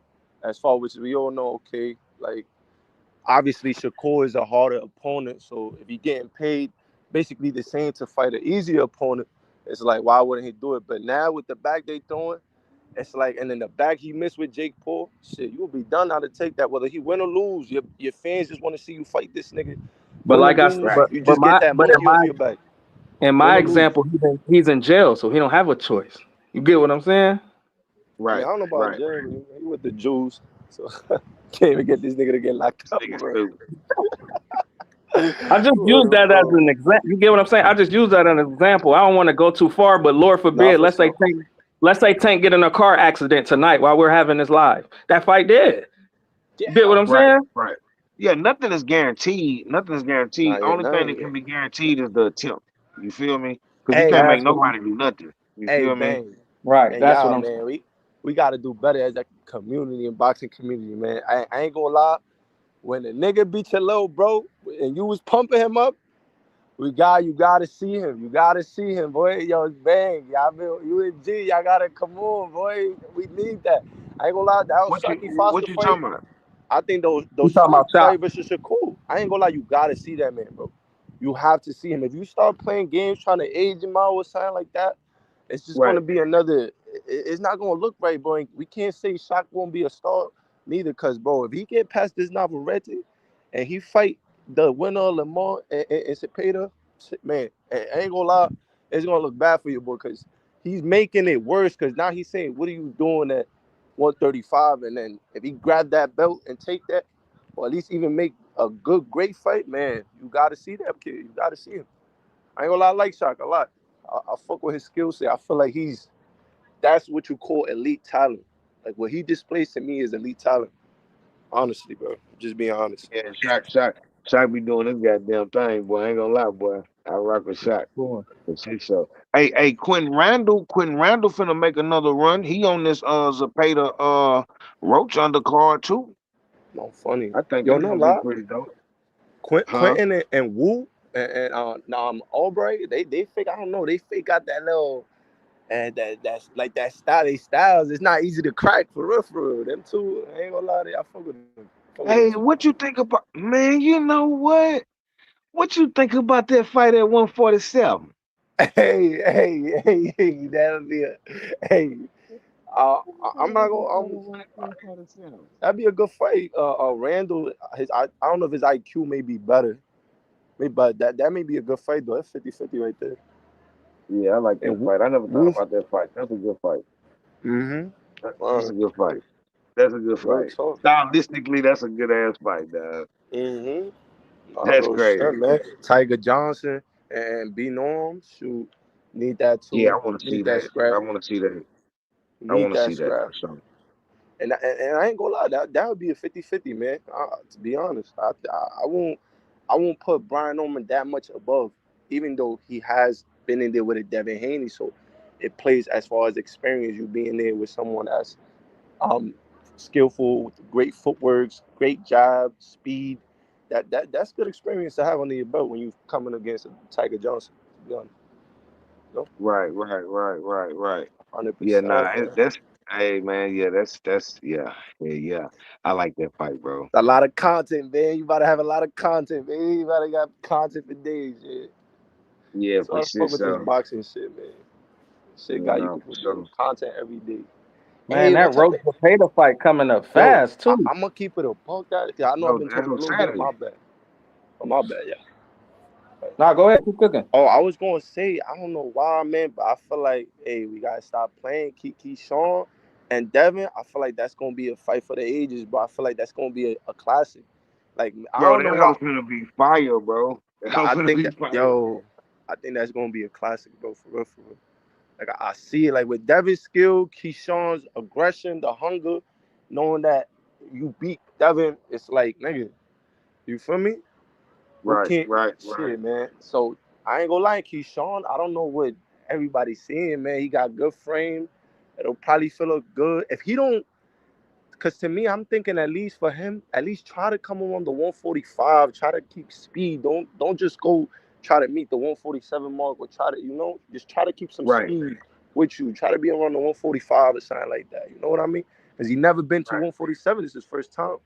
So I always see you always come like in between 144 just to see how your speed and everything. So I ain't gonna lie, Devin is smart. They smart too. And he ain't gonna be no cakewalk, bro. He ain't laying down for nobody. I'm gonna keep it a step. That nigga footwork is elite too. So what, bro? Come on, my nigga. Yes, sir, buddy. But nah, Yeah, man. And Devin got legs and feet for sure. hey, He got legs and feet. and then people keep saying that, oh, Keyshawn ain't been in a big fight. Hey, man, that fight on January where all the stars out in the limelight, being rusty for a year, you blew it in your Right. hometown. I felt he Right. came back correct. I feel like he came back right. I feel like he wasn't missing. Like I ain't seen no rush, to be honest, like that. I feel like he against Jermaine Ortiz, someone ain't been stopped before. For me, I feel like he did right. I ain't gonna lie. Good Yeah, performance, for sure. good footwork. good IQ. I think Me, jab. I'm gonna be honest. This might be a hot take. I think that Keyshawn more of a dangerous fight than Shakur for him. I think Keyshawn beat Shakur. Nah, 100%. You think so? Yeah, I think that. Yeah, I think I don't think Keyshawn beat. so. and I ain't gonna I lie, don't think gang. so. I think Keyshawn is a more dangerous fight for Devin as far as like, like danger. Um, Yeah, yeah. but I don't think Keyshawn beat Shakur though. Like that. I don't think he beat Shakur. Even when he calls them the cheat code, if I call you the cheat code, gang, you gotta be better than me. I Bro, swear to look, God, you gotta be if I better got than me. if I got Yeah, 8 siblings and you got 5 and I still make you my brother, so we don't fight, that tell me a lot. Nah, just as far as bro. the cheat code, I ain't bro. gonna lie. I ain't gonna lie. But what if it be Shakur getting off on Keyshawn? Mm. What if Shakur really be little brother in that nigga? Or what if it be like some good back and forth? What if they just, I don't know. I Oh, I don't know get because I no. feel like when I people, believe that it is. look, I I believe feel like that when it is people, good back and forth. I don't Nah, doubt for that. sure, for sure. I feel like when people speak on their sparring sessions, they only see it one way. They be like, man, that nigga Keyshawn be beating up on Shakur, but don't nobody know that. Like, I mean, I don't know that. I don't know that. Somebody do know it. I don't know it. You feel me? But that should be crazy. I don't know. I don't know. At the end of the day with them niggas, bro, I ain't gonna lie, bro. I don't even want to see the fight because you're not gonna get the fight that you want to see out them niggas, and y'all gonna be mad. Like everybody gonna be mad. This bullshit. These niggas, man. Like, bro, y'all said y'all wanted to see the fight. This is what happens when niggas tell you they love each other. You feel Nah, me? that's a fact. I don't think I see a That's Keyshawn with a kill switch to want to kill Shakur. I don't think I'll see that. Probably more like a what I'm sparring. saying. And that shit'll disappoint everybody. They Mm-hmm. calling Tim Zeus chips because he didn't finish Spence, but it looked obvious that he was holding back. You feel me? It looked obvious he was holding back, man. That nigga, I mean, at this point, it is what it is, bro. I think Shakur wanted that fight to be for Keyshawn, and Devin them kind of tap danced around the idea of fighting Keyshawn. You feel me? Because Shakur don't bring no jury to 147 either. You feel me? So Shakur ain't never fought at 147 either. You know what I mean? So you know, last Well, time I the heard, thing is, last time I heard the Haney speak on Keyshawn, I mean on Shakur, they were saying shit like, man, if you get a good round off on Shakur, it's a good day. If you get one good round off Shakur, it's a good day. If 35 get too high, we gonna move up to 40. Or they get too high, you know what I mean? We gotta remember that we heard Devin say that on the hidden camera, on candid camera. You I feel mean, me? Bill. Yeah, Bill. Yeah, Bill. We heard Bill say that. So when we start talking about, Shakur running from Devin by going to Zuffa and all that, I mean, shit, I never really heard nothing serious about that. No, I wouldn't say Shakur running, but I think for sure, like, I feel like since that Brian Norman fight and he dropped he dropped Norman, I feel like everybody's like, okay, though, you can't just let this nigga just hit you clean, though, neither, because he would, for me, he may drop you, it may hurt you. But I ain't gonna lie, bro, I feel like that shot would have, I ain't gonna lie, the way Devin loaded up on that, he fake would have got a lot of people, he would have hurt a lot, or stumbled them, or wobbled them, or something. That was a clean Oh yeah, shot. for sure. But it was For Norman, sure. it was part of Norman, you feel me? He was in defensively aware. They had other things in their mind too, so I could say that as well. Yeah, for sure. And then Devin not, I mean, Keyshawn not gonna sit there and let that nigga hit Yeah, him with hell no, no. with, you know what I mean? Like If, that, you gotta be if it's sneaky. if You it's feel one me? thing I say, bang, like one thing I like about Keyshawn, I like his posture, like his hands, the way he stands his hands out, got the phone Like book right Crawford. here, and his jab, he don't even like bring it back. He just like stabs with that shit. Like that shit like a spear, just straight stabbing. Like I'm like, okay. I ain't gonna lie, that boy is skillful, believe it or not. And that Yeah, for when people sure. ask, oh, who did he face? We gotta stop saying that because Bud ain't faced nobody to prepare for Canelo. Devin ain't faced nobody really to prepare for Loma. You feel me? The skills, the believe in yourself is what's gonna get you to win, and you feel me, the will to keep going and to prevail in these fights. I don't really believe in that. Oh, just because you ain't been close to the level of caliber or something, you can't beat this guy. I feel like with the training, if you prepare and you study a guy, I feel like you can win. That's how I feel like. This the thing where I gotta give pushback to Shakur not trying to avoid that fight. When he said I will go to 154 to fight Conor, that's where that conversation started at. When it was like, yo, hold up. That's like the boxing culture got on, like, hey, hold up. So you willing to go to 54 to fight Conor? Why won't you stop at 47 to fight Devin? Oh man, you know, because I'm not a big guy. I'm really oh. You get what I'm saying? Yeah. But that's because Conor is a novice, and it's big money. We understand that. But but when Shakur say that, it highlights the fact that you're avoiding Devin. You get what I'm saying? That's what it does.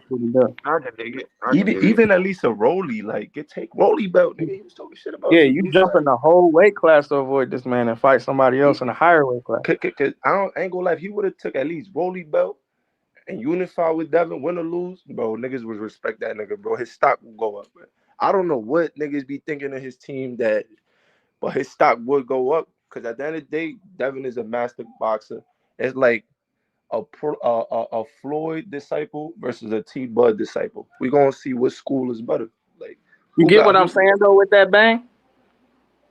Like what part? What you talking like about? Nobody was pushing for the Devin fight with Shakur before he said that. When he said that, that's what opened that gate. Like, oh, what? Yeah. I mean, you get what I'm saying? Nobody was just like, hey, Shakur, you should jump up to 47 and fight Devin. No one was saying that. And then he jumped before he fought T.O. He said that. So you ain't even fought at 40 yet, but you willing to go to. But he was. I mean, that fight could have happened at 35. That's what I'm saying. If we want to keep it real, we seen Shakur get in that ring after that Loma fight. I know Devin wasn't as healthy as at 35, but Shakur wanted that fight then too. But he was never in a. They sent him an offer. Yeah, you talking about that 25-75, right? That's 25. All right, so listen. They fought. They fought. What he did was so what the court did was he held out and went to the purse bid to get more money. He activated his mandatory. He activated his mandatory to get more money. So ain't no offer now. You feel me? I'm activating my mandatory. So now we gotta get now we get the big money. And them niggas turned their back on that. If I'm not mistaken, that's exactly what happened. I could be wrong. Anybody could correct me. As far as I know, Shakur and Dev never went to purse bids, and so no, they never went. They never went, but that's what Shakur was aiming for. Well, so Dev did with Shakur what he's attempting to do with Key, which is, listen, we got this flat fee because you're not gonna get that much more money in purse bids. You're just not gonna get it. Yeah. And Shakur said, nah, and then take the fight. Ironically, his little partner gonna have to do the same thing. So that's what happened. 25. So, but Devin's looking at it like undisputed. Right. We just fought George. We just fought George Kambosos and went to Australia for 22 for undisputed, and I had one of the belts. I had the WBC when I went. When you got the belt, you called a shot, so I ain't mad at Dev at all. Nah, but what I'll say. No. What I'm saying is they looked at that offer as reasonable. Like, if I just fought Kambosos and he had 3 of the belts and I had the WBC, I had 1 of the 4. I'm offering you with none of the 4. I got all 4, and I'm offering you 25. That's more than what I got. I feel like we looking at that's what makes Dev different though. I feel like the way we not looking at it. We thinking that's just Shakur, like, oh, what Shakur take? But believe it or not, I mean, not believe it or not, we all know Shakur got other people that's he's tied with. Like, he can't just say, oh, I'm taking this without them agreeing with it, because them the niggas that invested on his career. Well, no, they want their percentage back. So that's kind of like it be the iffy shit. But he talked like he in charge. That's the problem. You know how niggas, man. You know niggas. Court talk like, nah, this is my decision. Nah, for sure. You know what I'm saying? Like, Court, and again, I'm a Core fan. one of the things about being a Core fan and defending him on different platforms is that in the third is Core talks ahead. Core talks ahead of himself. So Yeah. yeah, I mean, and then he got to backtrack. You dig what Nah, I'm yeah, he be saying? lying, bro. Let's keep it a buck, bro. Yeah, Bro I be mean, he lying be like a Yeah, capping. He I be motherfucker on believe capping. He be camera. capping. I ain't And gonna he hold you. swear the world is But dumb as when we fuck, talk, and he ain't I'm gonna a catch on. Core. Hey, you right. I'm a Core fan for what he does in the ring. I think in the ring he a bad motherfucker. Like so, but as far as the promo and actually talking about the fights, you can't talk like I'm in charge. I decide. I do this, that, and the third, and then in the back and be like, yeah, my team didn't feel like it was. Huh? Is you making the fights or not? Yeah, that's like what now that Chalupa did. He came out saying, "Oh, he said my team brought me this deal." Da, da, da, da, da. Yeah, And then man, we he talk can't do about he that. the trendsetter. He talk about he a trendsetter. Nobody think like me. I was like, I yo, want to gang, you fight say kind your of been team at good. 154, but I want to bring Nah, that's Dev to Shakur though. I fuck with him. 144. Like, what are we talking about? I feel like we all been right, that's Shakur what one I'm day. saying. That's where it get. Oh man, I ain't a 47 pounder. Hey, but come down to 44. He thinking that Devin's not gonna oblige him, but Devin like, Yeah, all right, Nah, I bet feel like I'll meet you I there. wanted to fight Dev, but I ain't Now you one. don't want. You get what I'm saying? Now I ain't you don't one want it step no on. more. I ain't that's what one people step. don't I ain't one understand step for on real. Keyshawn toes. Like this was always the play to put him in the corner to fight either me or Keyshawn. I want to fight Dev. We can make it happen, but I don't want to step on Keyshawn toes. It's like, bro, which one is it? If anything, bro, just fight and whoop some ass. Let me ask And you this, Bang. Okay. So from as far as the timeline, it's a little blurry for me. I'm gonna have to look it up. But I believe that he already was in the, like I said, they sent him to 25. He turned it down. He wanted 50-50. They just like basically was like, he don't want to fight. Let's move on. And they went the Regis Prograis route. They went to 40. But if you were Devin and you was offering 25% to somebody for undisputed, and they were going to activate a mandatory in the sanctioning body WBC, which they split is 70-30, but it would have been for all four of the belts instead of just that one. You would have took that?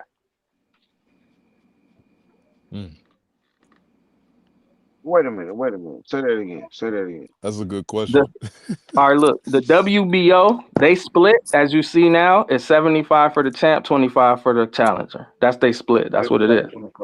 Right. The thing with the WBC, the green belt, theirs is 70-30. So since Shakur was there for the mandatory for the WBC belt, and when they tried to offer him 25, he was like, "I'm gonna go and petition for the mandatory spot for the WBC, so it goes up to 30." Right. But it now will be for all the belts. If you was Devin and you just fought for 22% and you tried to offer him 25, but now you're trying to raise it to 30, would you take that fight or would you just go to 40? Nah, I'm taking that. Yeah, shoot. Less sanctioning fees. Listen. I mean, Yeah. not less sanctioning fees, but Score listen. wasn't even trying to take the 30. That's the problem. If you saying if I'm Shakur, will I take that fight? No, if you're Devin. Yeah, absolutely. I'm Devin. Yeah, if you Devin. You just fought for 22. You offer him 25 and staying in the States. And he tried to go get the mandatory to make it 30. Now I'm taking that. Cause look, bro, listen. Cause I'm still gonna get the lion's share. Not only that, nigga, if I beat Shakur, nigga, that's gonna nip that shit in the bud. That's a fact. That's gonna I nip that mean, shit The in the fact that bud. Court tried to get 50-50 at the time was nasty.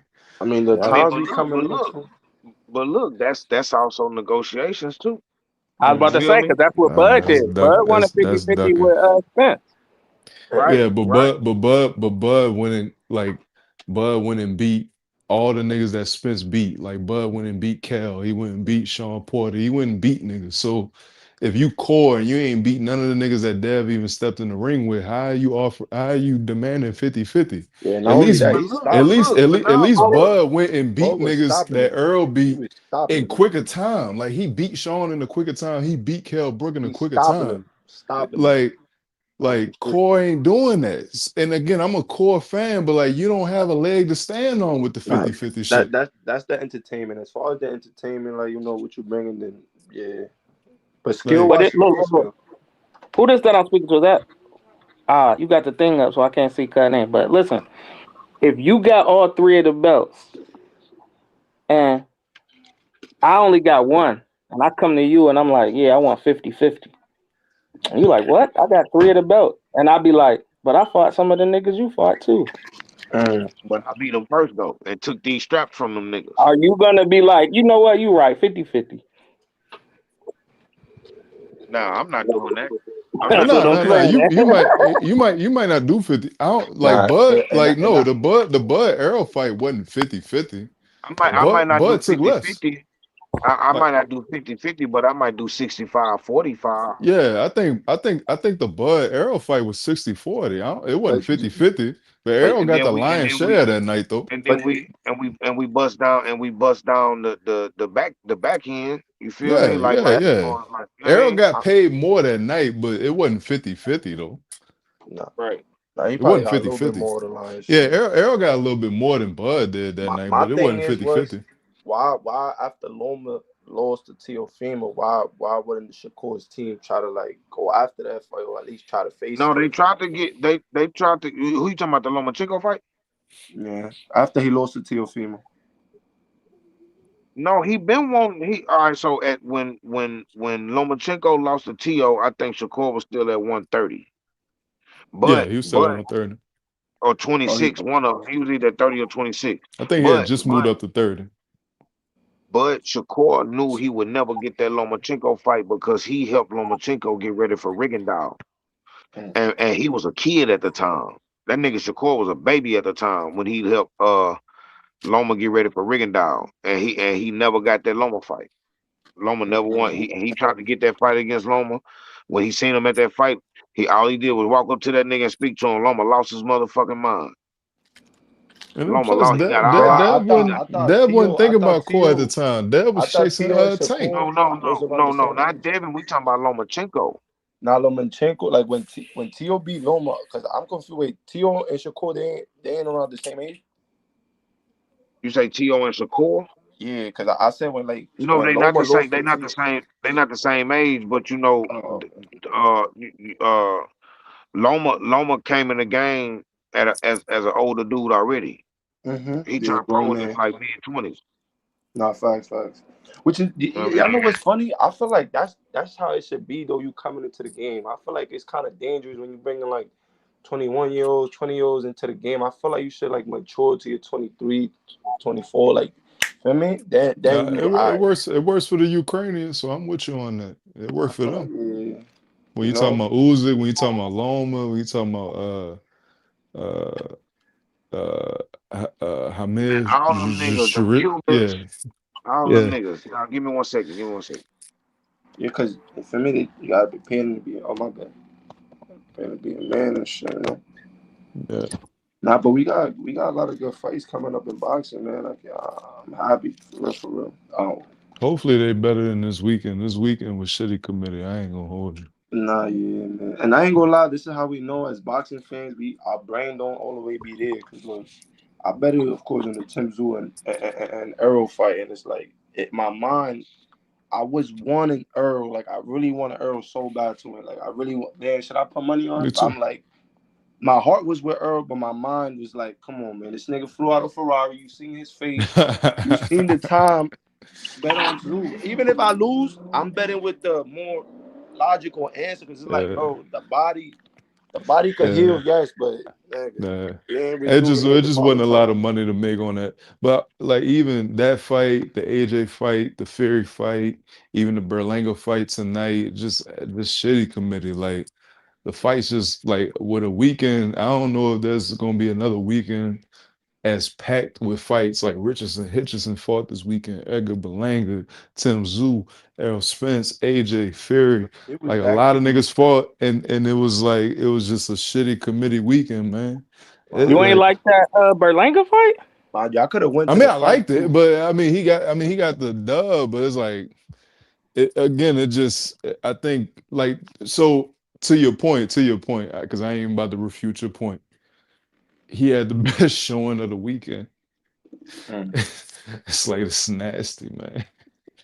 It's nasty. But it's nasty in my opinion. But he did have the best showing of the weekend. He ain't saved the weekend, but it was definitely my favorite like showing of the weekend. Like tonight was $80, bruh. Like I That was kept the saying Zuffa Classic. I kept saying it on my live last night, bruh. $80. They charge niggas $80, and I got the Paramount Plus through the plug for They free. charge 80. The They fuck? charge 80 for the Spence and Tim's. Now, mind you, I want to be clear. I did not pay 80, but they charged $80 for the joint, and I get the Paramount Plus through my mother-in-law for free. So I ain't trip off tonight. I don't know if tonight was just good or the fact that I ain't had to pay $80 to watch that tonight versus last night. Cause then mind you, the AJ fight was $60. AJ fight $60, Tim Tszyu, Errol Spence, $80.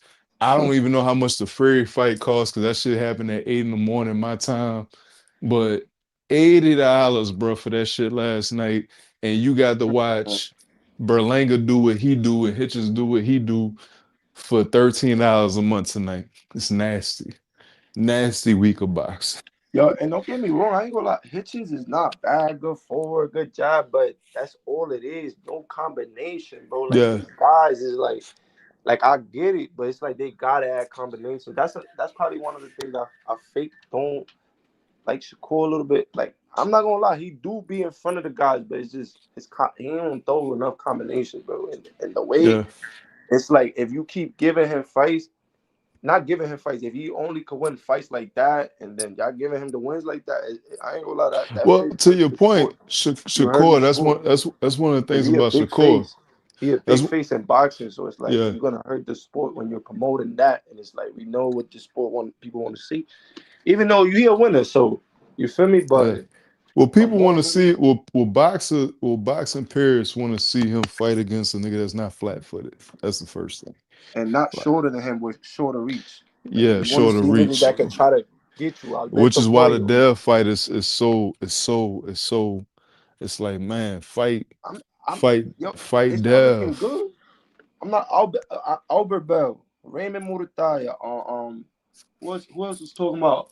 It was a couple other people they was talking about that he was in. That they ain't hit him. Shock. I ain't gonna lie, bro. It's not looking good for Brogan. I ain't gonna lie, cause it's making you look like you really don't want no smoke for real, and you just bumping your gums and shit. He's definitely a good fighter, definitely for sure, elite, but. Shit with the Teals and the Oscar Valdez and the Joet Gonzalez, like that's not gonna cement your career. Like, oh my god, he was the defensive wizard, or however they trying to promote, bro. Feel me? And I ain't even trying to not be a if you hater, don't bro. I fight the like big Shakur. names. Yeah, not if you don't fight the big names. Like you can get away with being a defensive wigger. Bro, Pernell for more than him, bro. Who you want to see Shakur fight next? Yeah, that's what I'm saying. If we could pick, yeah. If we could pick, I ain't gonna lie, and mind you, ain't gonna be no 10. I ain't gonna lie, bro. I would like to see him fight like. For 35, like at what weight though? What weight? Because for 35, I don't really see him getting into it. I don't see him fighting Remy Murataya. But I would want to see him Murataya, Abdullah, Dalton Smith. But Murataya moving up to 40. Murataya moving up to 40. Murataya moving up to 40 after this fight, after the Conceição. Yeah. All right. That's what he said. That's what he said. But hold on, Bang. Is that Bang? That's you, right? Yeah, that was Bang. You were saying that Shakur still got a 140 belt, so is he gonna get that up, or he gonna have to fight at 40? No. Y'all asking who you ask somebody who do they want to see Shakur fight next? Yeah, I'm asking everybody. Okay, yeah. So I was just speaking on the fact that that Murataya moving up to 40. You know what I mean? Yeah. I feel like this fight may affect the Conceição dude, may affect him due to the fact I never seen him fight under the 10 pounds rehydration clothes that they have for the IBF. And he's kind of, you feel me? Raymond carrying it well too. I'm surprised that nigga look that nigga be looking with this shit. But is that who you would want to see him fight next, Bang? Is Raymond? I would love a Raymond Murtala fight. I would love a Mhm. Murtala fight. I would love a a Gary Antoine fight.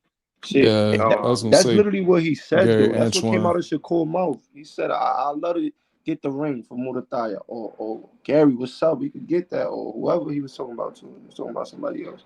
Yeah, That's another thing I niggas want get to mad say at, bro. That's Gary, either Gary or I mean him and Keyshawn is brothers or whatever, so whatever. So I would say either Gary. I mean Hitchens is like a couple of fights away from me actually wanting to see him fight Shakur. So not Hitchens, but either Gary or I wouldn't mind seeing him against Duarte either. Duarte. What Yeah. about what if he signed up to fight Lamont Roach? If Lamont Roach beat I like Roach. I like the Roach fight too. I don't all think right, it'll no that's lie. why I ain't said I so don't think look, it'll happen, but I like the I Roach feel fight. like Roach. I mean, not Roach. that y'all don't think it's too soon for Tito Mercado? I think it's too soon for Mercado. Damn, I want to see that dude because that nigga. I only see him I think talking. it's too. I think it's too. I think it's too soon for Ernesto too. I ain't gonna lie. I can't pronounce his last name, so I just call him Ernesto. Mercado. Mercado. Yeah, Tito Yeah, I Mercado. think it's too. I think it's too soon for Ernesto too. I think because Shakur at this point is not Shakur is not at a point where he beat up on somebody and it's like, yeah, he was supposed to beat up on him. Like put him in a ring with some niggas that's kind of proven, that's outside his style, that's not as flat-footed, that's actually gonna press the action, like give him more of the Cepeda vibes, give him more of the TO5s, make it like for me But as a Shakur fan, I'm like, man, put somebody in there that's gonna make him fight in the hold on, middle, hold on. or if he don't fight in the middle, people are gonna call him a boring fighter. Like Wait, put I somebody. think Go I ahead. think we might have to X out Cepeda and Lamont because I forgot he just said he ain't fighting for the WBC. Like he not fighting for none Oh of the yeah, you're WBC right. tech. So we might have to You're X right. them niggas out. Shit. And I ain't gonna lie, I fake was thinking about it. I'm like, damn, if this nigga try to fight for the WBC, they might take a win for him. For the shade was talking, nigga. They might either take a win or rob him or something. You gotta be careful with these niggas, man. Cause shit. And Yeah. niggas don't play fair out here. Shit. You feel me? Yeah. For sure. So I'm just trying to see. goddamn. And I know what he's trying to say. I'm trying to figure out. I'm trying to figure out But why not fight who Pitbull Cruz? Like who why would not? Shakur who would Shakur fight that everybody respect? Like, okay, if he fight him next, like, all right, I respect that. Again, I think it's Duarte. I think it's Duarte. I No, I think think it's it's Gary. Duarte You don't or think he'll get Gary. criticized for a Duarte fight? You don't think he'll get criticized for a Duarte fight? Hell yeah. He I just got mean, his nose. he Nose gonna get broke. just like Dev. Like if you a name, just like Brian, like niggas is hoops fans. Just like nigga, you gonna get criticized for whatever you do.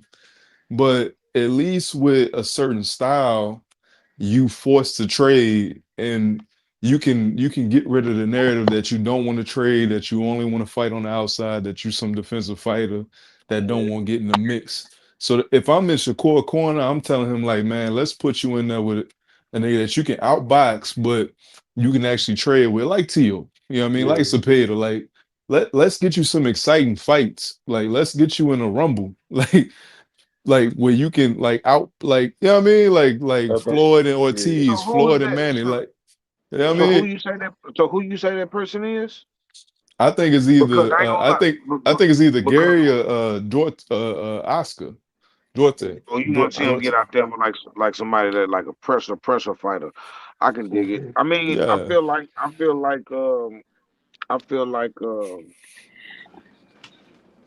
I don't know.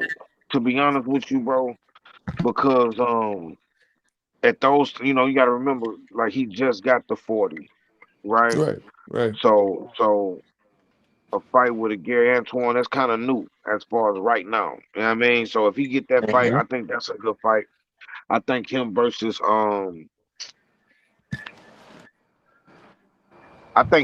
versus Horoka is a hell of a fight, but he wouldn't get credit Mm. for it. He wouldn't get And credit that's for a it because dangerous fight. right, because who the fuck is Horoka? You feel Exactly, me? And exactly. then and then like I don't think it's my bad, y'all. That train. I don't think the Mikado fight is ready right now. But let's say he do take a Mikado, or even if he would have took a Kid Austin, how he tried to take a Kid Austin, bro, he would have got criticized about that, bro. And that Like yo like cause, bang. cause, cause 'cause these niggas young. You You feel me? just said the fight for Tito Mercado, Andy Hiroka. I think he should face him. You gotta face him. And he went 12 rounds with Gary. That's who Tito need to face. He need to face an Andy Hiroka or something like that. Oh, fool. Oh, Yeah, fool. that's the fight right there, baby. I like that. Don't he fight coming up here? Like the You say 15th? what? Don't Who that, Tito got Tito? a fight coming up? Yeah.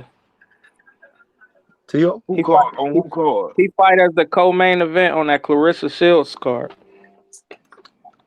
Oh, who Tito with? Tito with Win Records? He will win records, yeah. Yeah. Okay, yeah. So it's Tito. Is what's that boy name? Um, man, what's that boy name? The I heard. he got the alopecia. The 75er. He got the Mm. alopecia. He's Philly boy, right? What'd you say? Philly boy, right? Yeah, I think he's from the Philly area. I don't know if he directly from Philly, but damn, what's that nigga name, bro? How come we can't think his Atif, name? Say it again. Atif, Chief Overton. Chief Overton. Overton. That's that Yeah. nigga name. Yeah, Mhm. Chief Overton. Yeah. I seen Gary was talking about he wanted to fight Emiliano. Gary Antoine was talking about he wanted to fight Emiliano. I think that's too soon though. I ain't gonna Yeah, lie. so Tito's next fight, that's August 15th. That Clarissa Shields card is August 15th. Or Core move up. Like we all know Core gonna end up moving up anyway. Nigga, move up. I feel like Cole Yeah, only but he got say two. nah, it's plenty work. What you talking about? Move up to what? To 47? Yeah, move up to 47. It's good work for him. It's Hey, it's listen, that it's better motherfucker work big for for him at 40. 140 anyway. Move up. Hey, I got a What name for y'all that I don't know. I know nobody's mentioned, but Vasil Lomachenko. At what what 40? about him? Wow, come on. No, at 35. He's supposed to be coming back, right? Man, Core ain't going back to Core ain't going 35, back man. 35. He ain't going back To to be honest, bro, 35. I'm jacking. He can't even make that shit. He could make 30, 35, but not like comfortably like that. Yeah, Core ain't going back to 35. Core ain't going. Man, go up to Lomachenko 147. still Because I'm gonna tell you what's gonna happen. I'm gonna tell you exactly what's gonna happen.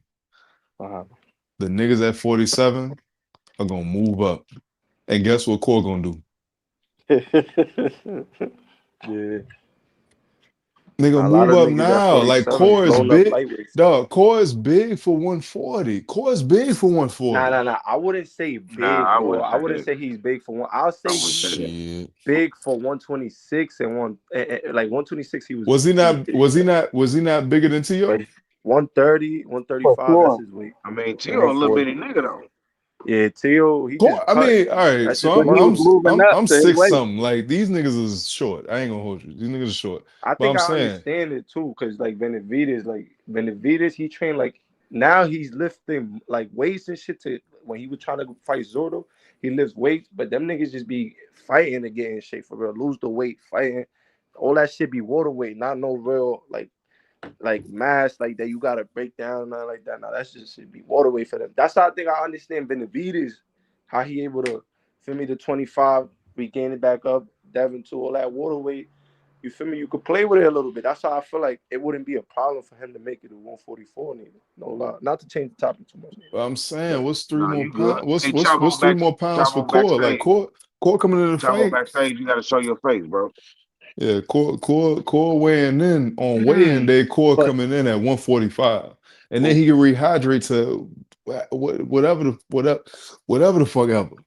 Right? I think Core may only fight for 2 belts too. He may only be able to fight for 2 belts. Would probably be the WBA and the WBO. Cause look at where J.O. Pataya and the IBF, like they stripped him, and he only had 1 Zuffa fight. So I think if you fight for Zuffa, that nigga problem for signing the Zuffa. Why you don't sign for Zuffa? But y'all see how he did it though. Like he fought on a Zuffa card where it was promoted by Zuffa. You see how Conor fought on like a ring call with Regis, and it wasn't like. I think that's I think that's how they're able to play with it. Like you could sign to Zuffa, but if you fight on one of their cards that says Zuffa, I don't think you could I don't think you could get the other belts. I ain't gonna lie. But if you're able to like fight on ring cards and shit like that, like how Ryan doing too with Conor on T-Mobile Arena, I don't know if it's gonna be promoted by Zuffa all the way. Like they're gonna have this shit, but I think that's the way they could fight for the belts if it's not promoted like all the way by Zuffa and they got all the Zuffa stuff all over the place. Shit. But I may be wrong though, I don't know. But from the way shit looking, who knows? Yeah. Who knows, man? Okay.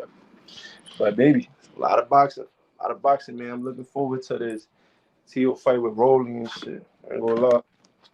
Want to see who gonna win that fight. Who you got? Yeah, Tio about to get him out of there.